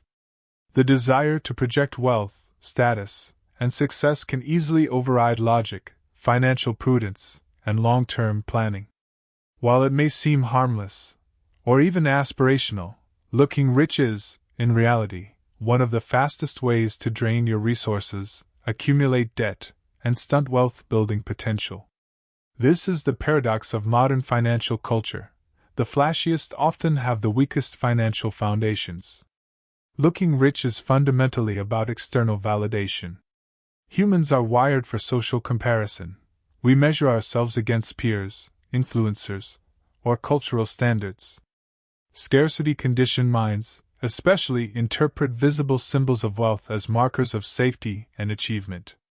If I drive a luxury car, wear designer clothes, and vacation in exotic destinations, I must be successful. The subconscious narrative goes. While this may offer short-term satisfaction, it comes at a long-term cost. Assets are sacrificed for appearances, and invisible wealth is neglected. The danger is amplified by the concept of lifestyle inflation. As individuals earn more, they often upgrade their lifestyle to match what they perceive as success. Suddenly, a high-income professional finds themselves leasing a luxury car, renting an upscale apartment, and spending extravagantly on dining and entertainment. These choices may look impressive but provide no compounding financial benefit. In fact, they erode the very foundation required to build true wealth. The richest individuals often live below their means, invest aggressively, and prioritize freedom over display, a principle highlighted in The Psychology of Money and Secrets of the Millionaire Mind. The psychology behind looking rich. The impulse to look rich taps into deep psychological mechanisms. 1. Instant gratification. Flashy purchases deliver immediate pleasure and social recognition. This short-term dopamine rush often outweighs abstract, long-term financial goals in the mind of a scarcity-conditioned individual. 2. Status and identity. Many equate possessions with personal worth. Scarcity-conditioned individuals may feel validated only when their external life reflects abundance, masking underlying financial fragility. 3. Fear of missing out. FOMO. Social media amplifies comparison, creating pressure to keep up with peers. Scarcity thinking interprets delayed gratification or invisible wealth accumulation as risk or deprivation, reinforcing impulsive, status-driven spending. The result is a vicious cycle: debt, overconsumption, and postponed wealth accumulation, masked by appearances. The irony is stark: those most obsessed with looking rich are often the farthest from true financial freedom. Case study: Trevor's flashy illusion. Trevor, a 40-year-old real estate agent, earned $180,000 annually and was considered successful by peers. He leased a luxury SUV, bought designer suits, and posted extravagant vacations on Instagram. On the surface, Trevor looked like he had made it. Yet a deeper look revealed a precarious financial reality. He carried $60,000 in credit card debt, had minimal retirement savings, and invested very little of his income. His visible lifestyle masked a fragile foundation. He was living paycheck to paycheck, dependent entirely on maintaining his current income. The turning point came when Trevor experienced a temporary business slowdown. Without the constant inflow of income, his flashy lifestyle was unsustainable. Debt quickly mounted, and his stress levels skyrocketed. It was a wake-up call. Looking rich had left him financially vulnerable.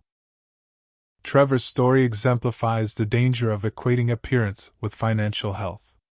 Flashy displays may generate admiration, but without a strong financial foundation, they create vulnerability. True wealth is quiet, stable, and compounding invisibly. Looking rich is a shortcut to debt and stagnation, while disciplined accumulation is the route to freedom. Strategies to avoid the looking rich trap. 1. Define real wealth. Shift the focus from what others see to financial metrics like net worth, investments, and optionality. 2. Track assets versus liabilities. Understand the difference between purchases that generate growth and those that depreciate in value. 3. Prioritize investments over appearance. Before making a flashy purchase, evaluate whether the same funds could generate compounding growth. 4. Practice minimalist abundance. Embrace simplicity without sacrificing quality. True financial confidence comes from control, not display. 5. Redefine success. Focus on freedom, security, and the ability to take opportunities, rather than validation through consumption. The broader lesson. Looking rich is seductive because it offers instant social reward, status, and perceived security. But as demonstrated by Trevor's experience, it is a financial illusion that leaves individuals exposed, stressed, and trapped in a scarcity mindset. The rich and wealthy understand that wealth is invisible, compounding quietly, and focused on long-term outcomes rather than immediate appearance. Breaking free requires awareness, discipline, and intentional action. Audit your lifestyle, distinguish between spending for fulfillment versus status, and prioritize the invisible foundations of wealth. True financial power comes from control, autonomy, and compounding assets, not from Instagram posts or neighborhood admiration.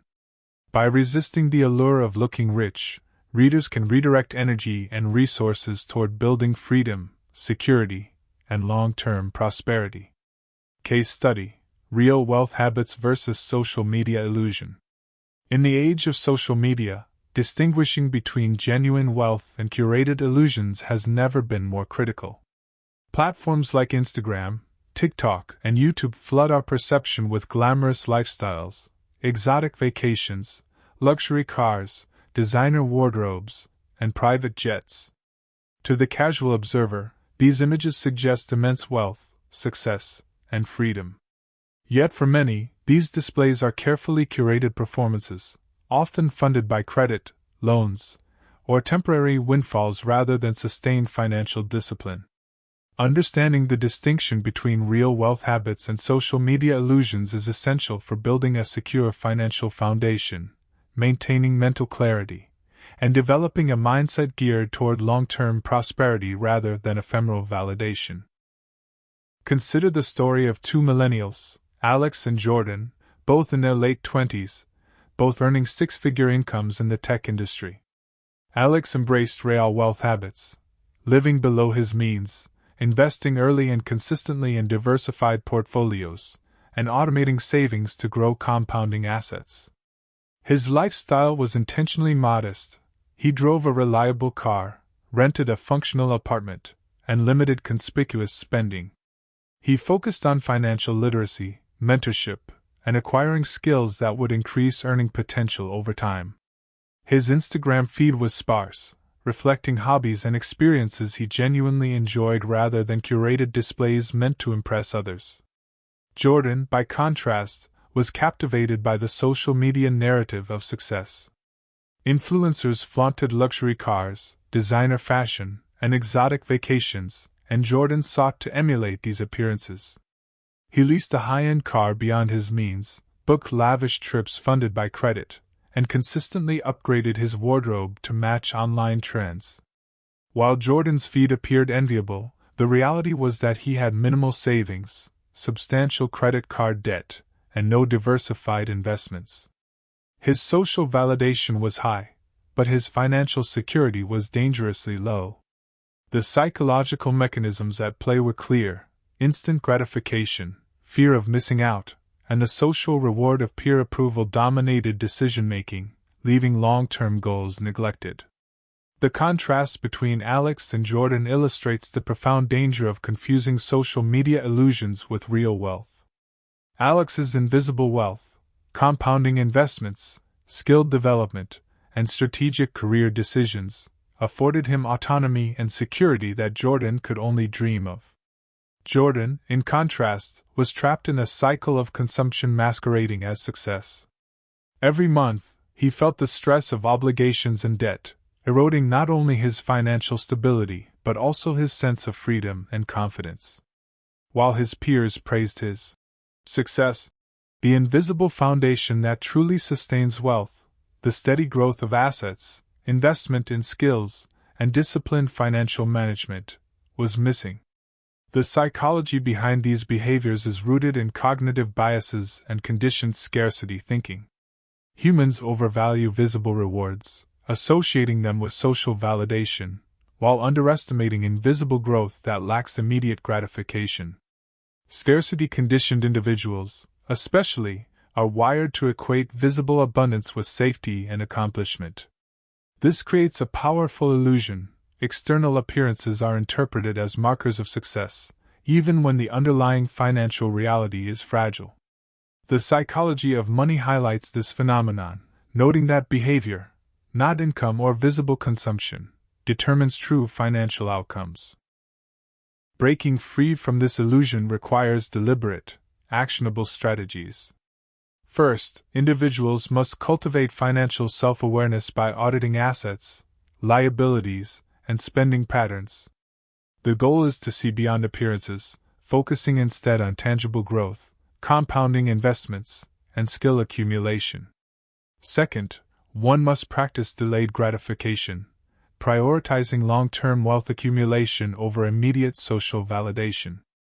Small, consistent decisions, automating investments, contributing to retirement accounts, and building emergency funds, compound invisibly but have an outsized effect over time. Third, cultivating a mindset of abundance and intentionality is critical. This involves internalizing the principle that wealth is built quietly, not broadcast loudly, and that freedom, security, and optionality matter far more than admiration from others. Alex exemplifies the benefits of this approach. By adhering to disciplined habits, living below his means, and prioritizing invisible wealth, he positioned himself for long-term financial freedom. Over time, his investments grew, his career trajectory expanded, and he gained the ability to take calculated risks without fear of financial collapse. Jordan, by contrast, remained tethered to appearances. His pursuit of social validation through spending trapped him in a cycle of stress, debt, and dependence on continuous income inflows. This dichotomy underscores a critical lesson: curated displays of wealth are not wealth. Disciplined accumulation and strategic financial habits are. The takeaway for readers is clear: in a world dominated by social media illusions, developing financial literacy, emotional discipline, and long-term thinking is paramount. Real wealth is invisible, built through consistent, intentional actions that compound over time. Social media may amplify envy, induce impulsive spending, and distort perception, but it cannot replace the quiet, strategic behaviors that create genuine financial power. By focusing on accumulation, skill development, and strategic risk-taking, individuals can achieve financial independence, freedom, and peace, outcomes far more valuable than temporary admiration or online applause. Actionable steps to internalize this lesson include conducting a monthly net worth review, distinguishing between purchases for enjoyment versus status, automating investments, practicing delayed gratification, and cultivating a support network of mentors and peers who value wealth-building habits over appearances. By adopting these strategies, readers can resist the seductive trap of looking rich, and instead focus on the invisible foundations of real wealth that grow quietly, sustainably, and exponentially. In conclusion, the distinction between real wealth habits and social media illusions is profound and life-changing. Alex and Jordan's stories serve as both a cautionary tale and a model for success. Social validation and flashy appearances are temporary. Invisible wealth, disciplined action, and strategic planning are enduring. Readers who internalize this lesson will begin to see wealth not as a performance for others, but as a foundation for freedom, security, and opportunity that unfolds quietly but powerfully over time. The choice is deliberate: to chase applause or to build freedom. Chapter 4. The price of wealth is boredom. Why building wealth is often boring: repetition, patience, discipline.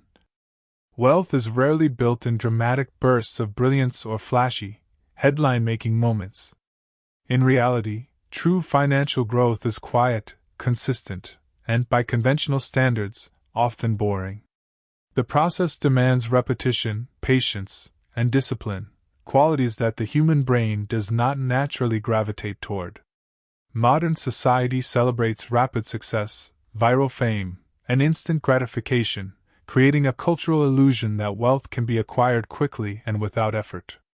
Those who chase excitement often mistake sporadic wins for sustainable wealth, and in doing so, they miss the underlying patterns that separate the financially secure from the perpetually struggling.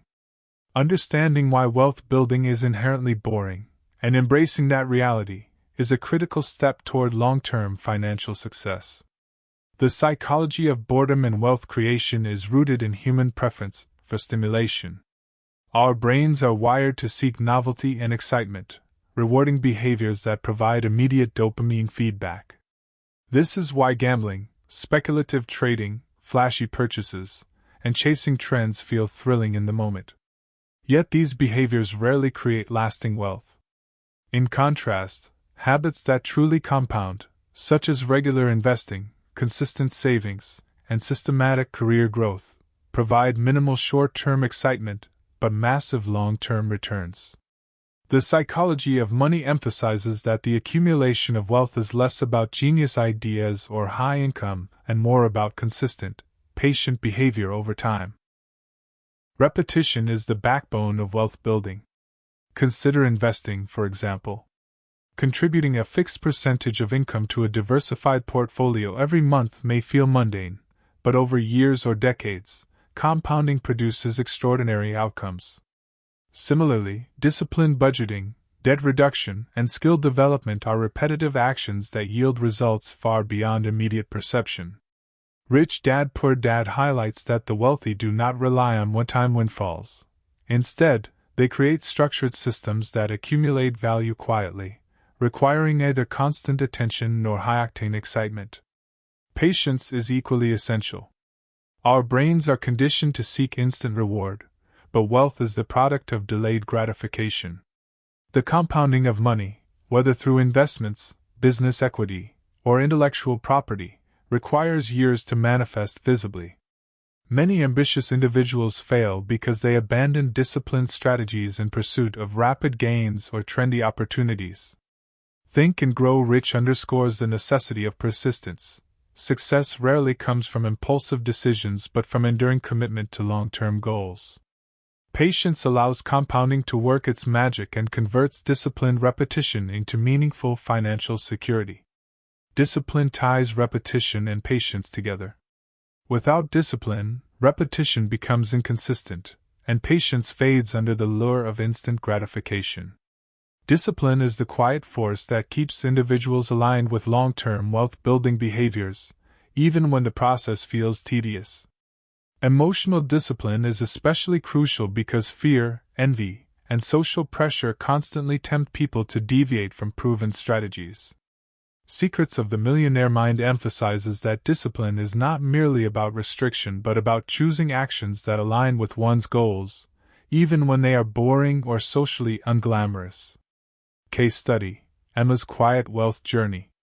Emma, a 34-year-old software engineer, provides a vivid illustration of why wealth is often boring but highly effective. Early in her career, Emma was tempted by rapid wealth schemes and social pressure to display success. Her friends flaunted luxury lifestyles, and the allure of instant gratification was strong. She experimented with trading cryptocurrencies and short-term speculative investments, but quickly realized that these strategies were emotionally taxing and inconsistent. Deciding to take a different approach, Emma embraced boring, disciplined habits. She automated 20% of her income into a diversified index fund, committed to monthly contributions regardless of market conditions, and maintained a strict budget that prioritized investment over lifestyle inflation. She also invested in her career development, dedicating time weekly to acquire high-value skills that would increase her earning potential. Initially, these steps felt monotonous. Unlike the thrill of speculation, Emma's wealth grew slowly, almost imperceptibly. Over the next decade, Emma's disciplined, repetitive actions compounded quietly but powerfully. Her investments grew steadily, her skills allowed promotions and higher income opportunities, and her emergency fund provided peace of mind. The luxury items and flashy displays that had once seemed urgent lost their appeal. Emma discovered that the true excitement of wealth lies in freedom, security, and optionality, not in transient thrills. By embracing repetition, patience, and discipline, she achieved financial independence without the stress, volatility, and anxiety associated with more dramatic, risk-driven approaches. Emma's experience underscores a universal truth: boring wealth-building habits outperform flashy ones over time. Repetition, consistent investments, and financial discipline creates compounding growth. Patience allows this growth to accumulate, avoiding the pitfalls of impulsive, emotionally driven spending or speculation. Discipline ensures alignment with long-term objectives, shielding individuals from distractions, societal pressure, and the allure of instant gratification. The broader lesson: modern society glamorizes excitement and immediate reward, creating a dangerous misconception that wealth can be achieved through drama, luck, or viral opportunities. The reality, as highlighted by the psychology of money and I Will Teach You to Be Rich, is that lasting wealth is largely boring, methodical, and patient. Those who internalize this principle develop a mindset that favors long-term growth over immediate recognition. They understand that wealth is a process, not a performance, and that the discipline to persist quietly over time yields freedom, security, and confidence that no flashy display can replicate. The price of wealth is indeed boredom, but this boredom is deliberate, empowering, and ultimately liberating. It requires resisting the urge to chase excitement, maintaining focus on consistent habits, and trusting that the invisible compounding of assets will eventually yield visible freedom. By reframing boredom as a virtue rather than a liability, individuals align their behaviors with sustainable financial growth. Action steps for readers. 1. Automate growth. Set up automatic contributions to investments, savings, and skill-building activities to ensure consistency. 2. Embrace daily habits. Identify repetitive, low-excitement tasks that contribute to long-term wealth and integrate them into routines. 3. Track progress, not approval. Focus on measurable outcomes like net worth growth and skills acquired rather than social recognition. 4. Practice patience. Remind yourself that compounding works silently and that true wealth requires years of consistent effort. 5. Reframe boredom. View repetition and discipline as a form of financial empowerment rather than a mundane burden. In conclusion, the creation of lasting wealth is inherently boring but profoundly effective. Repetition builds the foundation, patience allows growth to compound, and discipline sustains alignment with long-term objectives. Emma's story illustrates that while the process may lack drama, it delivers freedom, security, and optionality far superior to flashy, short-lived successes. The lesson is clear: embrace the boredom, trust the process, and let consistency create the life of freedom and abundance you desire. Why excitement leads to poor decisions, gambling, chasing trends. Excitement is seductive. It lights up the brain's reward centers, floods the mind with dopamine, and creates an irresistible sense of thrill and urgency.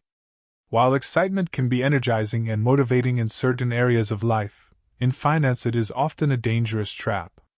The pursuit of instant gratification, the allure of quick wins, and the temptation to chase trends or gamble can undermine long-term wealth building. Human psychology is wired to prefer immediate pleasure over delayed rewards, and without awareness, individuals can fall prey to financial decisions that are exciting in the moment but destructive over time. The problem begins with emotional decision-making. When people are emotionally charged, thrilled by the prospect of sudden gains or swept up in the hype of a trend, they are more likely to bypass rational analysis. Scarcity-conditioned minds amplify this effect. Those who grew up fearing lack interpret high-reward opportunities as urgent chances they cannot afford to miss. This combination of excitement and fear produces impulsive behaviors that appear rational in the short term but are catastrophic over the long term. Morgan Housel, in The Psychology of Money, emphasizes that wealth is often destroyed not by lack of intelligence but by human behavior, emotions, biases, and impatience. Excitement-driven financial behavior manifests in several ways: speculative investing, gambling, trend chasing, and overleveraging. Speculative investing occurs when individuals buy assets based on hype rather than intrinsic value. Crypto booms, stock market fads, and meme stock phenomena illustrate this vividly. While some participants experience temporary gains, most are exposed to extreme volatility and losses because decisions are driven by fear of missing out, FOMO, and excitement, not by strategy or fundamentals. Gambling, whether in casinos, sports betting, or financial speculation, offers the same illusion, a momentary rush that masquerades as a path to wealth but erodes security. Trend chasing is similarly dangerous. Many individuals follow the crowd, believing that whatever is currently popular or profitable will continue indefinitely. Scarcity-conditioned minds are especially susceptible. Missing out feels like existential loss. Yet the reality is that trends are fleeting, and latecomers often buy at peaks and sell at troughs. True wealth, as highlighted in Rich Dad Poor Dad and I Will Teach You to Be Rich, grows through disciplined, consistent, and boring habits, not by riding waves of excitement. Attempting to shortcut the process with trendy opportunities almost always results in financial setbacks. Case study: Lucas and the crypto craze. Lucas, a 29-year-old software developer, was an intelligent and high-earning professional.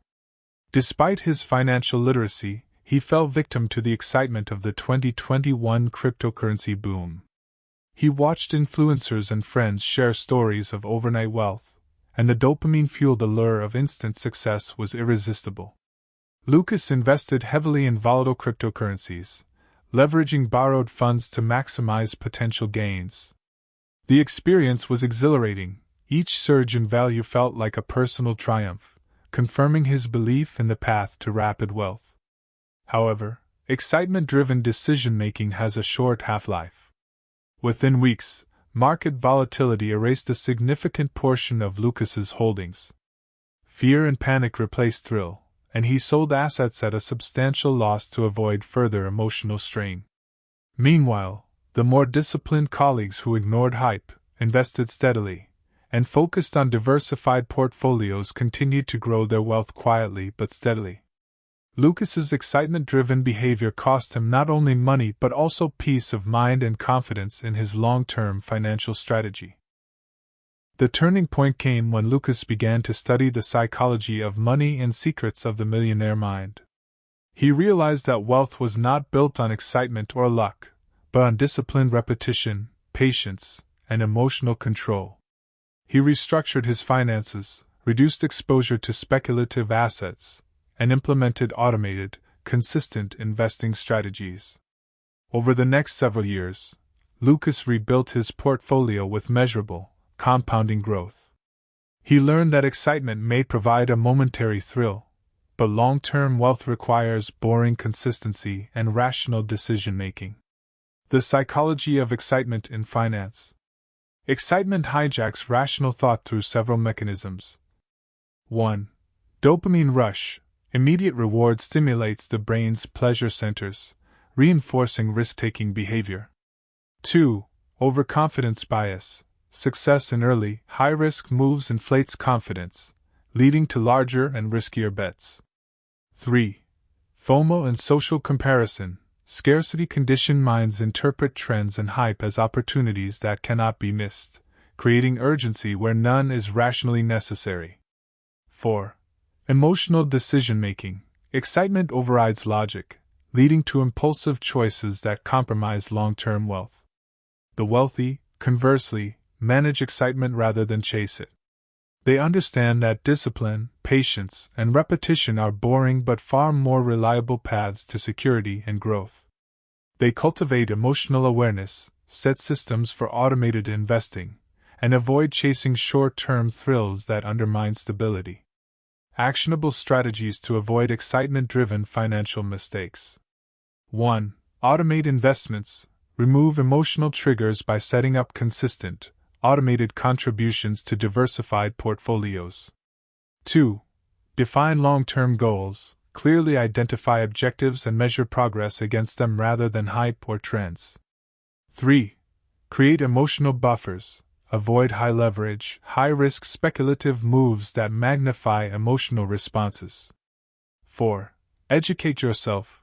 Understand market dynamics, investment fundamentals, and behavioral biases to reduce impulsive decisions.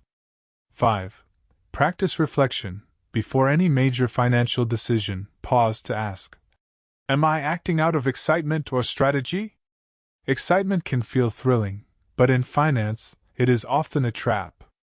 Human psychology is wired to overvalue immediate rewards, and scarcity-conditioned minds interpret short-term opportunities as urgent necessities. Lucas's story illustrates how chasing excitement, through gambling, speculation, or trend following, can undermine even intelligent, high-earning individuals. True wealth is not built on the highs and lows of emotional thrill-seeking, but on disciplined repetition, patience, and emotional control. By understanding the dangers of excitement and implementing strategic, boring habits, readers can protect themselves from impulsive mistakes, grow invisible wealth quietly, and achieve lasting financial freedom. How to find peace and simplicity. In a world dominated by constant stimulation, overconsumption, and social comparison, finding peace and simplicity is both revolutionary and profoundly transformative. Simplicity is not merely about owning less or reducing spending. It is about creating a life where priorities are aligned, decisions are intentional, and distractions no longer dictate emotional and financial outcomes. True wealth extends beyond monetary accumulation. It encompasses mental clarity, emotional stability, and freedom from the pressure of constant comparison. By embracing simplicity, individuals can cultivate resilience, focus on what truly matters, and redirect energy and resources toward meaningful growth rather than ephemeral excitement. The psychology behind simplicity is rooted in the human brain's limited capacity for processing information and managing emotional stress. Scarcity-conditioned individuals, particularly those who grew up in environments of lack, often experience anxiety when faced with abundance or freedom.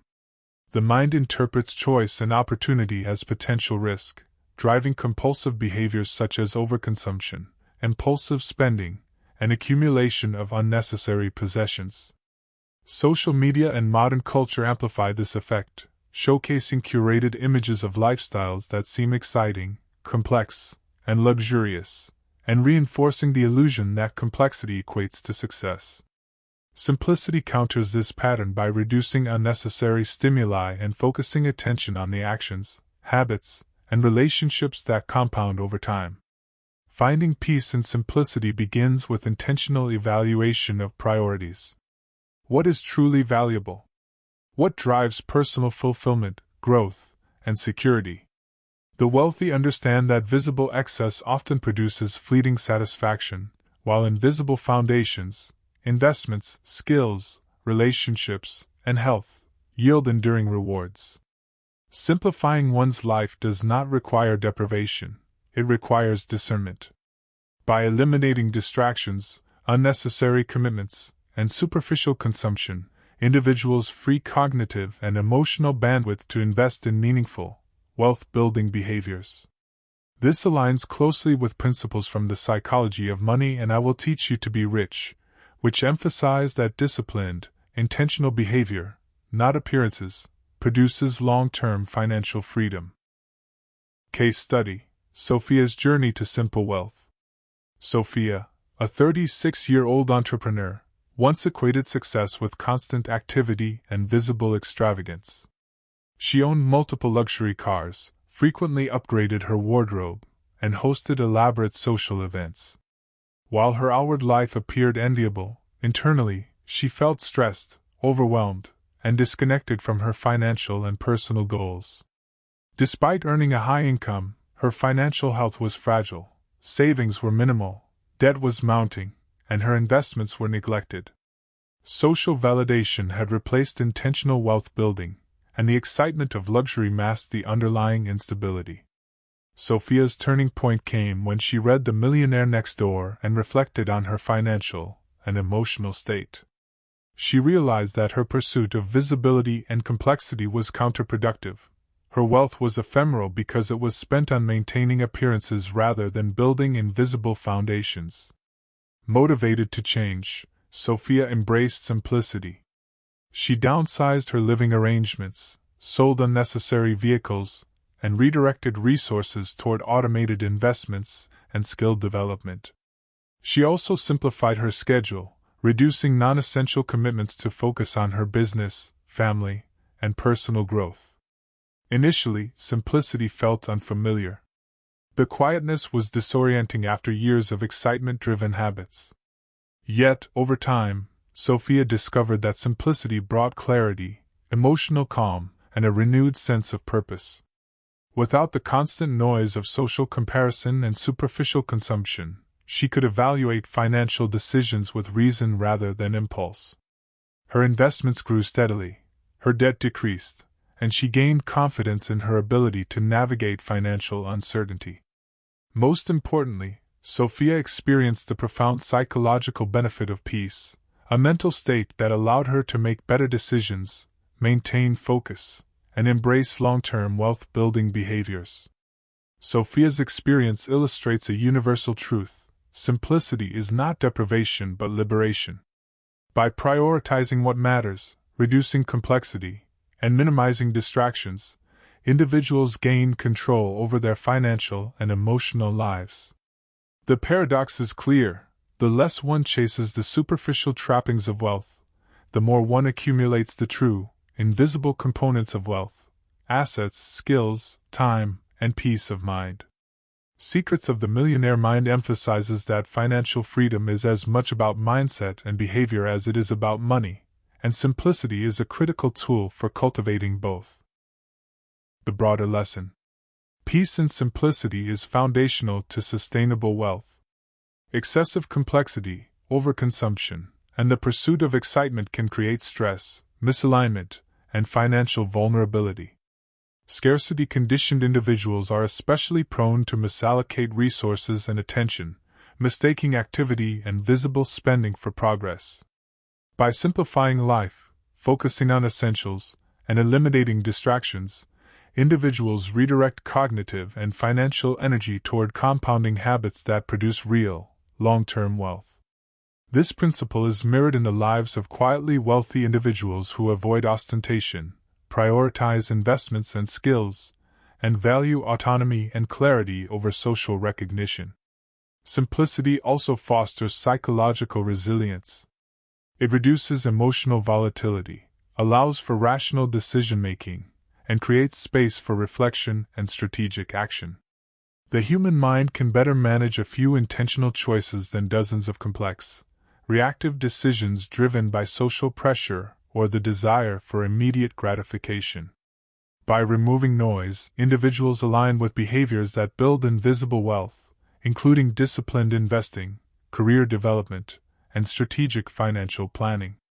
Actionable steps to cultivate peace through simplicity. 1.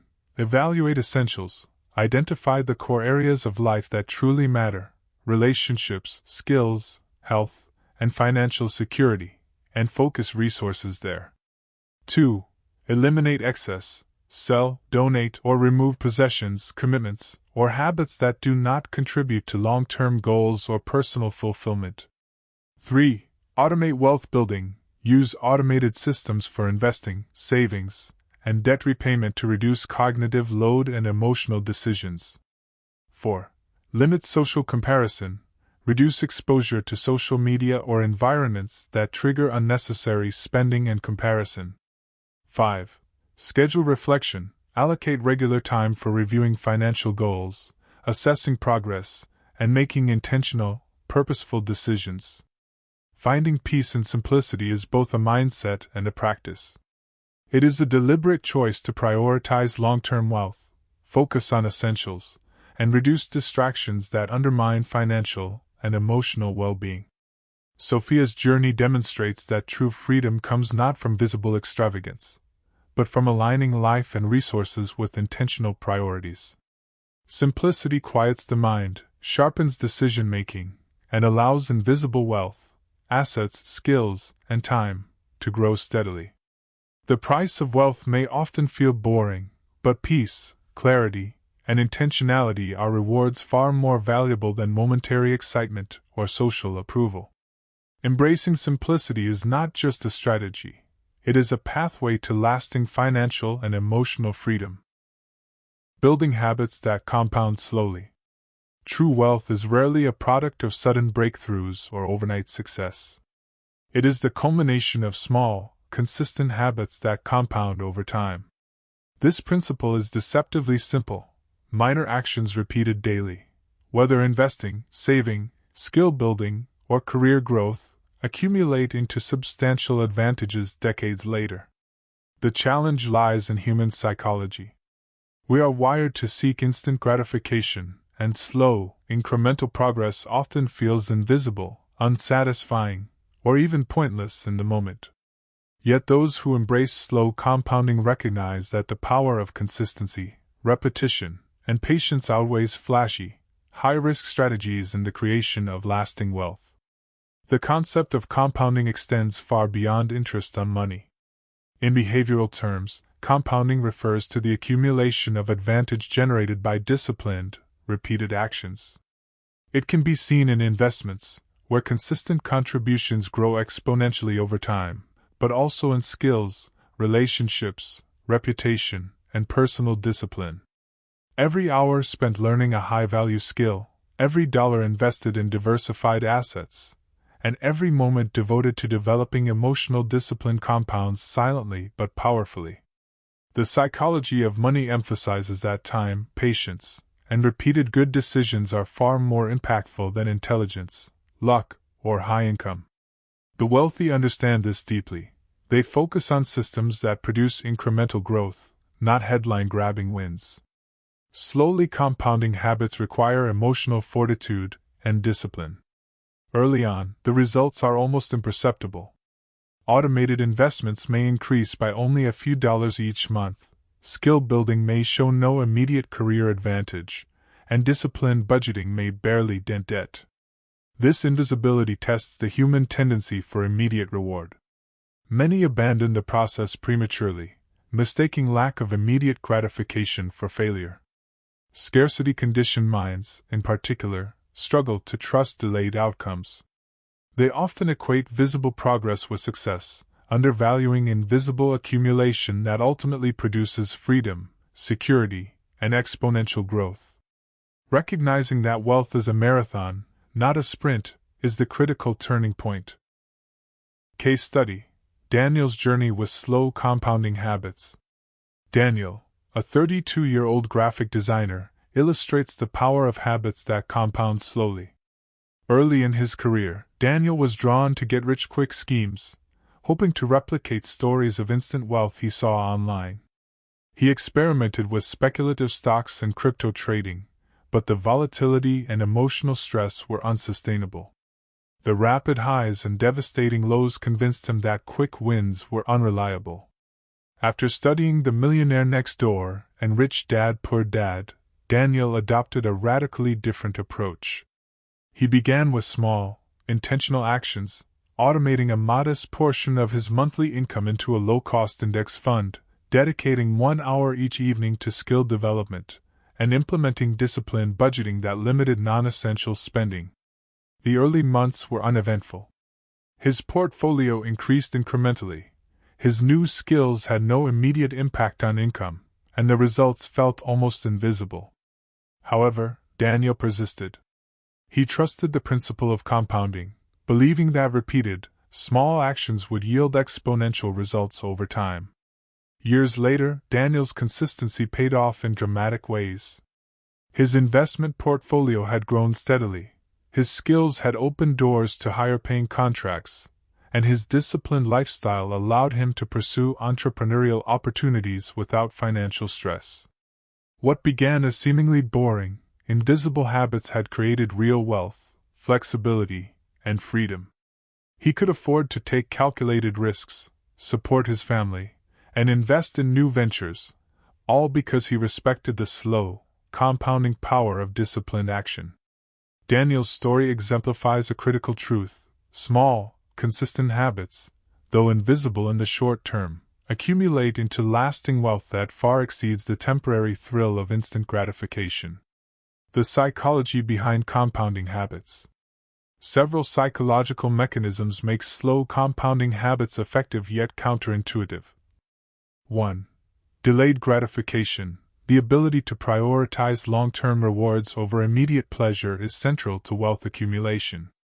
Those who master this skill benefit disproportionately over time. 2. Exponential growth. Small actions repeated consistently compound nonlinearly. A seemingly minor monthly investment or skill improvement can grow dramatically when maintained for years or decades. 3. Behavioral momentum. Repetition builds habits that reduce reliance on willpower. Once habits are established, compounding accelerates naturally. 4.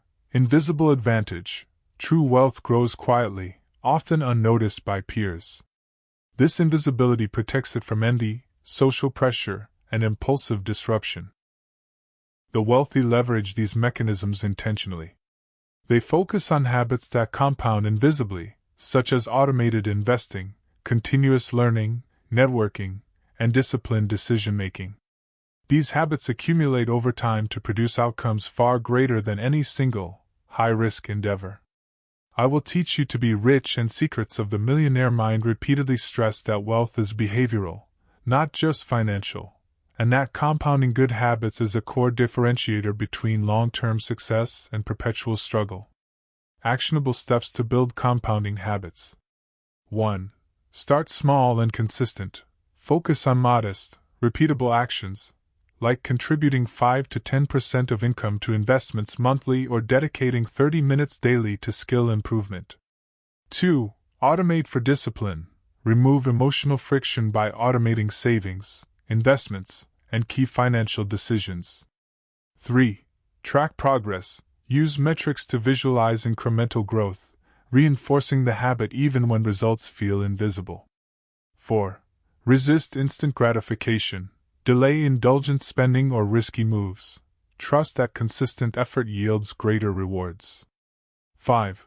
Layer habits. Combine multiple compounding behaviors, investing, skill building, budgeting, to amplify long-term outcomes. Building wealth is a slow, deliberate process. It is the sum of small, disciplined actions repeated consistently over years. Daniel's journey demonstrates that while these habits may feel boring or invisible initially, their cumulative effect is transformative, producing freedom, security, and exponential growth. Excitement, impulsivity, and visible success may offer temporary pleasure, but it is the quiet, compounding habits that ultimately create lasting wealth. By embracing the principle of slow, consistent action, readers can cultivate financial stability, develop emotional resilience, and unlock opportunities that elude those who chase instant gratification. Wealth is a marathon, not a sprint, and success belongs to those who commit to repetition, patience, and disciplined growth. Chapter 5. Emotions make terrible financial advisors. Panic selling, revenge spending, and emotional investing. Emotions are powerful drivers of human behavior, often overriding rational thought and long-term objectives. In finance, unchecked emotions are among the most dangerous obstacles to wealth creation. Panic selling, revenge spending, and emotional investing are manifestations of these emotional impulses, each with the potential to erode financial stability, destroy compounding gains, and create stress that spills into every area of life. Understanding why these behaviors occur, recognizing their triggers, and developing strategies to counteract them is essential for anyone seeking lasting financial success. Panic selling is a response to fear, uncertainty, or perceived loss. The psychology behind it is straightforward. The human brain is wired to respond to threat with immediate action. When financial markets fluctuate or investments underperform, fear can trigger a flight response, compelling individuals to sell assets impulsively. While the action provides temporary relief from anxiety, it locks in losses and prevents the compounding growth that patience and rational analysis would have achieved. Scarcity-conditioned individuals, who have internalized a deep fear of loss from childhood experiences or cultural conditioning, are particularly susceptible. They may perceive any downturn as catastrophic, even when market volatility is normal and expected. The psychology of money emphasizes that avoiding irrational behavior during market declines is more important than chasing high returns, as consistent, patient investing over time produces far greater wealth than short-term reactionary decisions. Revenge spending is another emotionally driven behavior, often triggered by stress, frustration, or perceived personal shortcomings. It manifests as impulsive purchases made to alleviate negative emotions or to assert control over one's life. Unlike strategic spending or lifestyle upgrades aligned with long-term goals, revenge spending provides fleeting pleasure while draining financial resources. Scarcity-conditioned minds may particularly engage in revenge spending when feeling deprived or constrained, attempting to temporarily balance internal dissatisfaction with material indulgence. This behavior can lead to debt accumulation, reduced savings, and long-term financial instability, even among high earners who might appear financially secure externally. Emotional investing combines aspects of panic and desire, leading individuals to make financial decisions based on feelings rather than rational analysis. This often manifests in overtrading, chasing hot stocks, or investing in trends driven by hype rather than fundamentals. Emotional investors may buy when markets are euphoric, fueled by excitement, and sell during downturns, motivated by fear. The result is a cycle of buying high and selling low, the antithesis of wealth creation. I will teach you to be rich, and Secrets of the Millionaire Mind repeatedly stress that emotional discipline, not market timing or intelligence alone, determines long-term financial outcomes. Emotional investing undermines the core principle of compounding and exposes individuals to unnecessary risk. Case study: Marcus and the emotional roller coaster of finance. Marcus, a 40-year-old marketing executive, exemplifies the dangers of emotional financial behavior. Throughout his career, Marcus earned a high income and achieved outward financial success. Yet he struggled with emotional impulses rooted in scarcity conditioning and a fear of missing out. During market downturns, Marcus would panic sell stocks, converting paper losses into permanent setbacks. Conversely, after periods of market excitement or social influence, he would chase hot trends, investing in speculative stocks and cryptocurrencies without proper analysis. Each decision produced temporary relief or excitement, but over time, his portfolio underperformed relative to peers who practiced disciplined, consistent investing. Marcus also engaged in revenge spending. After a stressful quarter at work or a personal setback, he would purchase luxury items, exotic vacations, or high-end gadgets to reward himself and alleviate negative emotions. While these purchases provided momentary satisfaction, they depleted savings and reduced his ability to invest in long-term growth. Emotional spending compounded with impulsive investing, creating a financial environment that was reactive rather than proactive, chaotic rather than strategic. Marcus's experiences illustrate a common pattern: the interplay of panic, desire, and emotional triggers can systematically undermine wealth, even for intelligent and high-earning individuals. The turning point for Marcus came when he studied behavioral finance, particularly the insights in the psychology of money and Rich Dad Poor Dad. He began to recognize the emotional triggers that drove his financial decisions. To counteract panic selling, he implemented predefined rules for market downturns, including maintaining a diversified portfolio and automating regular contributions. To curb revenge spending, Marcus created a budget aligned with long-term goals, allowing discretionary spending only after savings and investments were secured. For emotional investing, he developed a system of research, planning, and review before committing capital, effectively removing impulsive decisions from the equation. Over time, these changes transformed Marcus's financial behavior. By reducing emotional interference, he allowed compounding to work effectively, investments grew steadily, and his financial stress decreased dramatically. More importantly, Marcus cultivated emotional resilience, learning to view market fluctuations, setbacks, and stressors with calm rationality rather than panic or reactive indulgence. His story highlights a critical lesson: financial intelligence alone is insufficient, emotional mastery is essential for consistent wealth creation. The psychology behind emotional financial decisions. Several cognitive and emotional factors contribute to panic selling, revenge spending, and emotional investing. 1. Loss aversion. Humans experience losses more intensely than gains, prompting panic-driven decisions. 2. Scarcity conditioning. Early experiences of lack create a heightened sensitivity to perceived financial threats. 3. Instant gratification bias. Desire for immediate pleasure or relief overrides long-term reasoning. 4. Social influence and comparison. External validation and societal pressures amplify emotional decision-making. By understanding these factors, individuals can design systems to neutralize emotional impulses, emphasizing rational, deliberate, and disciplined financial behaviors.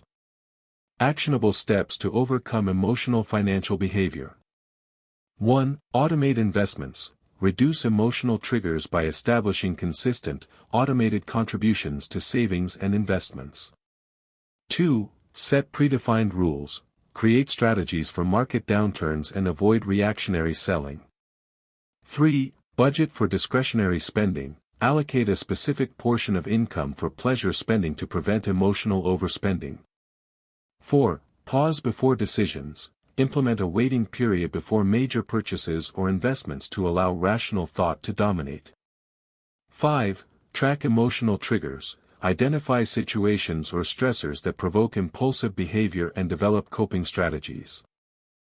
Panic selling, revenge spending, and emotional investing are behaviors that consistently undermine wealth, even among intelligent and high-earning individuals. Marcus's story illustrates how fear, desire, and social pressure can create cycles of impulsive behavior that erode long-term financial security. True financial success is built not only on knowledge but on emotional discipline, patience, and deliberate action.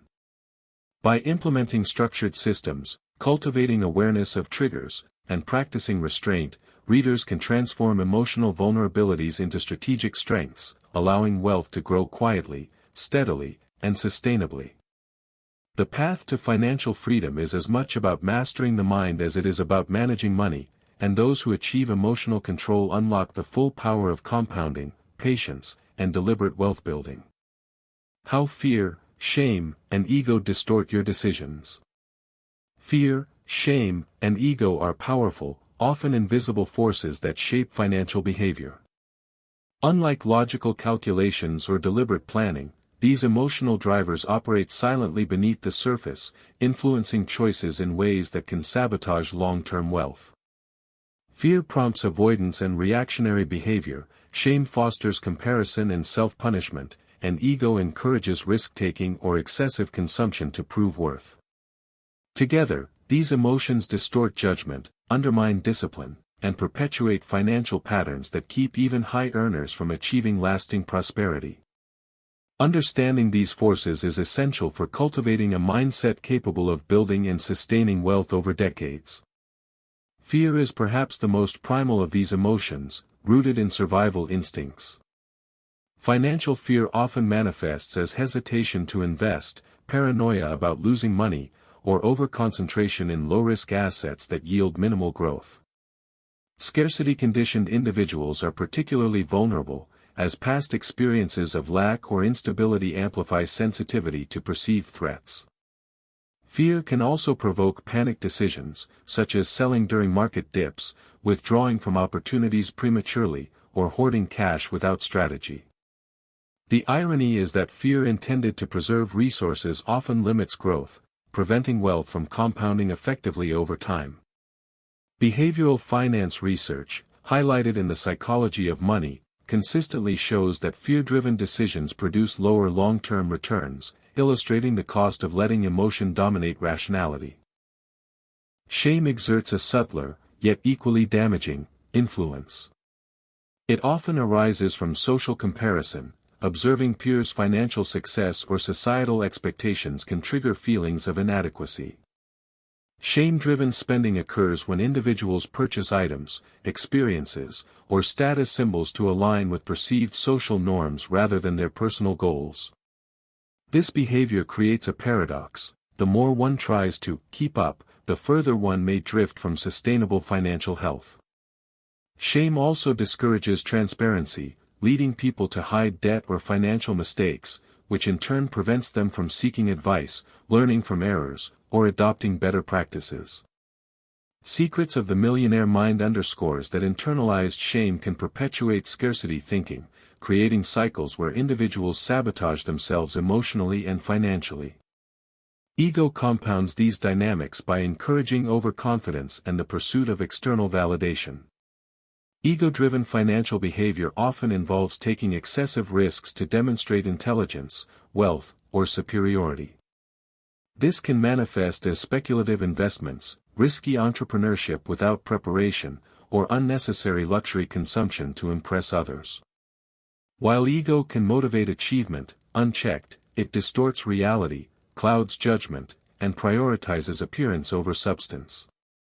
Many high-income individuals fail to accumulate wealth precisely because ego-driven decisions prioritize status signals and short-term recognition over long-term compounding, strategic growth, and disciplined investing. Case study: Isabella's struggle with fear, shame, and ego. Isabella, a 38-year-old attorney, offers a vivid illustration of how these emotions distort financial decisions. Isabella earned a substantial income, yet her wealth accumulation lagged behind her peers. Fear manifested as extreme caution. She avoided investing in equities, fearing market downturns, and kept most of her savings in low-interest accounts. While this strategy felt safe, it produced negligible growth and left her vulnerable to inflation. Shame was another powerful influence. Isabella felt pressured to match the lifestyle of her colleagues, purchasing luxury clothing, vehicles, and vacations to appear successful. These purchases eroded her ability to save and invest, creating a cycle of consumption to satisfy external expectations rather than internal goals.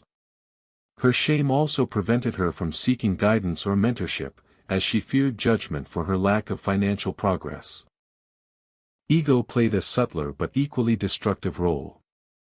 Isabella prided herself on appearing competent and sophisticated.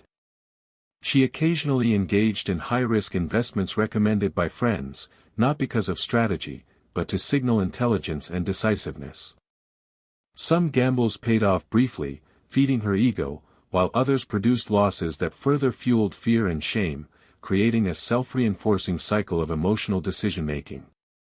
The turning point came when Isabella studied the psychology of money and Rich Dad Poor Dad. She realized that her emotions were dictating her financial choices, not her goals. To counter fear, she implemented a disciplined investment plan with diversified assets and automated contributions.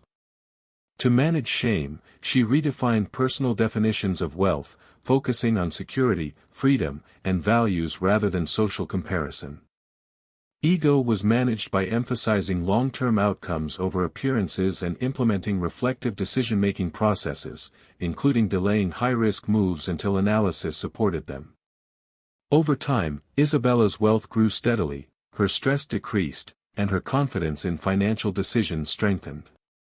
She learned that emotional mastery, not intelligence or income alone, was the differentiator between financial stagnation and progress. Fear, shame, and ego had been invisible saboteurs, but through conscious awareness and structured strategies, she transformed them into manageable influences rather than destructive forces. The psychology behind emotional distortion. Several mechanisms explain how fear, shame, and ego influence financial behavior. 1. Loss aversion. Fear amplifies perceived risk, leading to avoidance of opportunities with positive expected value. 2. Social comparison. Shame encourages consumption for appearance, diverting resources from long-term goals. 3. Overconfidence bias. Ego inflates perceived ability, prompting risky or unnecessary actions. 4. Cognitive distortion. Emotions cloud judgment, exaggerating threats and diminishing the appeal of disciplined, long-term strategies. Understanding these mechanisms allows individuals to recognize patterns in themselves and implement countermeasures. Emotional self-awareness, mindfulness, and structured financial systems are critical tools for neutralizing these distortions. Actionable steps to counter fear, shame, and ego. 1. Develop emotional awareness. Regularly reflect on the emotional motivations behind financial decisions. 2. Automate and systemize. Reduce reliance on emotion-driven judgment through automated savings, investments, and budgeting. 3. Redefine wealth on your terms. Create personal metrics of success that align with values rather than societal expectations. 4. Delay decisions. Implement waiting periods for major financial moves to ensure rational analysis dominates. 5. Seek mentorship or coaching. Engage advisors or mentors who can provide objective guidance and help counter emotional bias. Fear, shame, and ego are invisible yet potent forces that distort financial decisions, creating cycles of caution, impulsivity, and consumption that undermine wealth building. Isabella's story demonstrates that even intelligent, high-earning individuals can fall victim to these emotions, making choices that contradict long-term goals.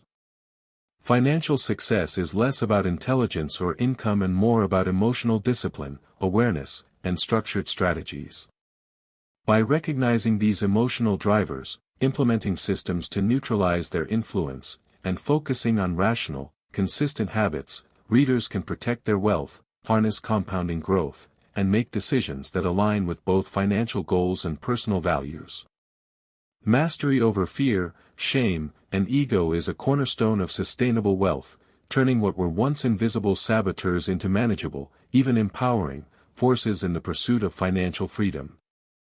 Emotional discipline as a core financial skill. Emotional discipline is arguably the most underrated skill in wealth building. While many focus on acquiring knowledge, chasing high income, or learning technical financial strategies, the ability to control one's emotional impulses consistently over time is what separates those who build lasting wealth from those who perpetually struggle. Emotional discipline allows individuals to act rationally when fear, greed, shame, or ego arise, preventing impulsive decisions that could erode long-term gains. It transforms reactive behavior into strategic action, making patience, compounding, and intentional planning the default rather than the exception. In short, emotional discipline is the backbone of sustainable financial success. The human brain evolved for survival, not wealth accumulation. It is designed to respond to threats, pursue immediate rewards, and prioritize short-term outcomes over long-term objectives. These instincts manifest in financial decisions as panic selling, impulsive investing, overconsumption, and excessive risk-taking. Scarcity-conditioned minds are especially vulnerable because they amplify perceived threats and inflate the emotional stakes of financial decisions. Emotional discipline is the skill that overrides these instinctual responses, allowing reason and strategy to guide action rather than instinct or temporary desire. Morgan Housel, in The Psychology of Money, emphasizes that doing well with money has little to do with intelligence and a lot to do with behavior, underscoring the primacy of emotional mastery over technical knowledge. Developing emotional discipline begins with self-awareness. Understanding one's emotional triggers, patterns, and biases is critical. Individuals must identify situations that provoke fear, shame, greed, or ego-driven impulses and anticipate them in advance. For example, market downturns, social comparison, lifestyle inflation, or sudden windfalls are common triggers. By recognizing these triggers, individuals can implement strategies that prevent emotion from dictating decisions, such as automated investing, pre-established rules for asset allocation, and deliberate pause periods before major financial moves. Emotional discipline is cultivated not by eliminating feelings, which is impossible, but by learning to act consciously despite them. Case study: Adrian's transformation through emotional discipline. Adrian, a 35-year-old software engineer, struggled for years with inconsistent financial behavior. High intelligence and strong analytical skills had helped him excel professionally, but when it came to personal finance, Adrian was often reactive. Market volatility caused panic selling, periods of stress triggered impulsive purchases, and social comparison led to unnecessary lifestyle upgrades. Despite a high income, his wealth accumulation stagnated, and he frequently felt financial anxiety. The turning point came when Adrian studied Secrets of the Millionaire Mind and the Psychology of Money. He realized that technical knowledge alone was insufficient. He needed to develop emotional resilience and discipline. Adrian started by analyzing his financial behaviors over the past 5 years, identifying specific triggers and documenting the consequences of impulsive decisions. He discovered that fear of loss led to selling low, desire for status caused overspending, and market euphoria drove speculative investments. To counteract these tendencies, Adrian implemented several strategies. First, he automated investments into diversified, low-cost index funds, reducing the influence of short-term market fluctuations on decision-making. Second, he created a structured budget that allocated funds for necessary expenses, long-term savings, and discretionary spending, ensuring emotional spending was managed proactively. Third, Adrian adopted a pause and reflect practice, where any significant financial decision required a 48-hour waiting period to allow rational evaluation. Finally, he cultivated mindfulness through journaling and meditation, reinforcing awareness of emotional impulses without acting on them. Over time, Adrian's financial behavior changed profoundly. He stopped panic selling during market declines, avoided unnecessary status-driven purchases, and approached investments with rationality rather than emotion. His portfolio grew steadily, compounding without interruption, and his stress levels decreased dramatically. Perhaps most importantly, Adrian experienced a sense of control and confidence, knowing that his actions were guided by intentional strategy rather than fleeting emotions. Emotional discipline had transformed his relationship with money, turning wealth building into a predictable, sustainable process rather than a roller coaster of highs and lows. The psychology behind emotional discipline. Emotional discipline is not simply self-control, it is the ability to act rationally in the presence of strong emotional stimuli. Several psychological mechanisms explain its effectiveness. 1. Impulse regulation. Delaying immediate reactions to emotional triggers prevents decisions that compromise long-term goals. 2. Cognitive reframing. Viewing financial challenges as opportunities rather than threats reduces fear-based behavior. 3. Behavioral consistency. Repeatedly acting with discipline strengthens neural pathways, making rational decision-making habitual. 4. Stress reduction. Emotional discipline decreases anxiety, improving clarity and focus for strategic choices. By mastering these mechanisms, individuals convert emotional vulnerabilities into tools for disciplined wealth creation. Actionable steps to cultivate emotional discipline. 1. Identify triggers. Maintain a journal to track situations that provoke impulsive financial behavior. 2. Automate decisions. Use automation for savings, investments, and recurring expenses to reduce emotional interference. 3. Implement decision delays. Establish mandatory waiting periods for significant financial choices to ensure rational evaluation. 4. Set long-term goals. Clear objectives provide a framework that guides actions, preventing short-term emotions from dictating behavior. 5. Practice mindfulness. Meditation, reflection, and journaling strengthen awareness and reduce reactive tendencies. 6.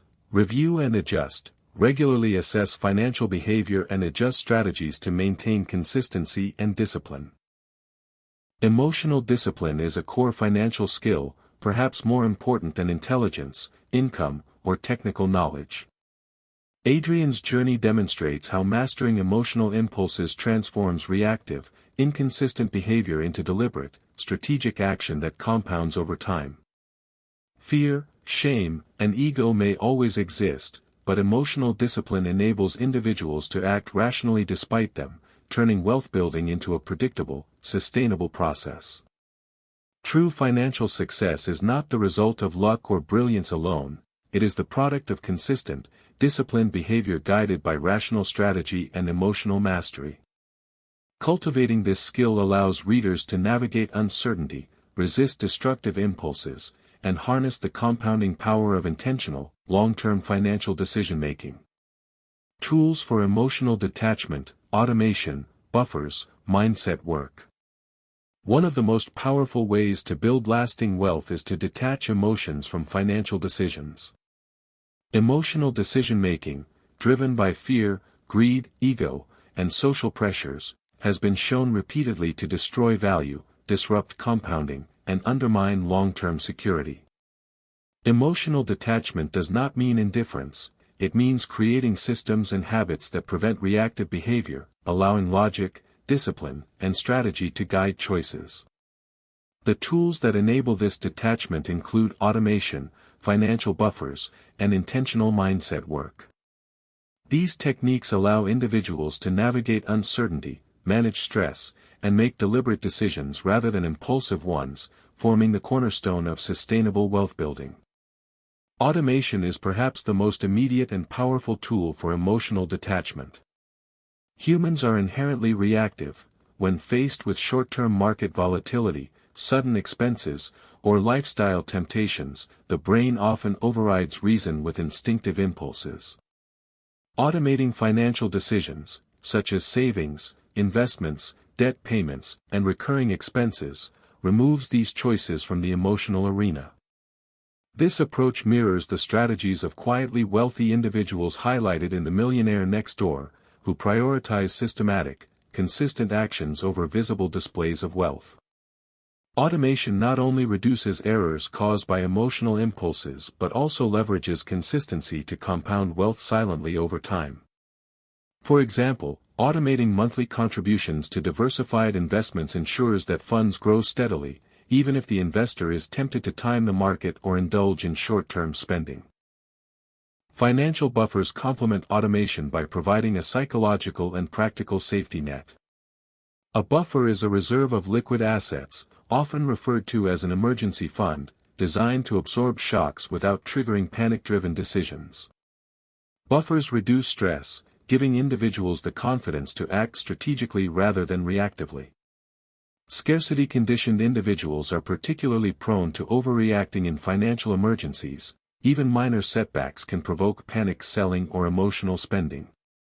By maintaining a buffer that covers several months of expenses, individuals gain a sense of security that neutralizes fear and prevents hasty, detrimental financial choices.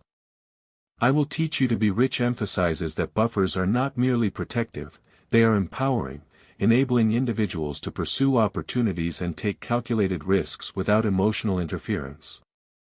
Mindset work is the third critical component in building emotional detachment.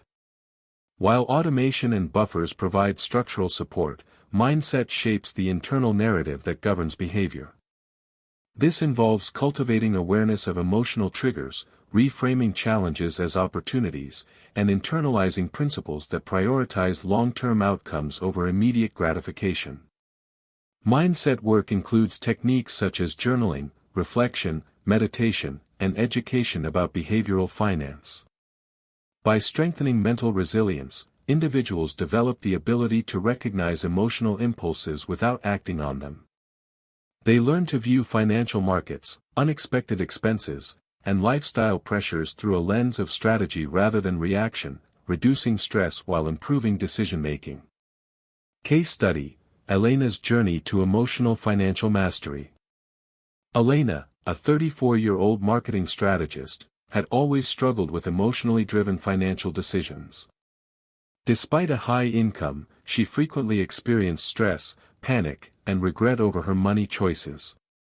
Market volatility triggered panic selling, personal setbacks led to indulgent spending sprees, and she often made investments based on trends or social pressure rather than analysis. Over time, these behaviors eroded both her financial security and her confidence, leaving her trapped in a cycle of reactive decision-making. Elena's transformation began when she committed to emotional detachment. She first implemented automation across her finances, including monthly transfers to savings, investments, retirement accounts, and debt repayment. By removing these decisions from her daily consciousness, she dramatically reduced the emotional friction that had previously dominated her behavior. Next, Elena created a financial buffer equivalent to 6 months of living expenses. This buffer acted as a psychological safety net, allowing her to navigate unexpected costs without fear or impulsive decisions. Previously, a sudden bill or emergency would trigger panic spending or stress-driven borrowing. With a buffer in place, Elena could remain calm and address challenges rationally. Finally, Elena invested heavily in mindset work. She began journaling to document emotional triggers and financial decisions, reflecting on patterns and developing awareness of impulses. Meditation and mindfulness practices strengthened her resilience, while reading behavioral finance literature deepened her understanding of how emotions influence financial behavior.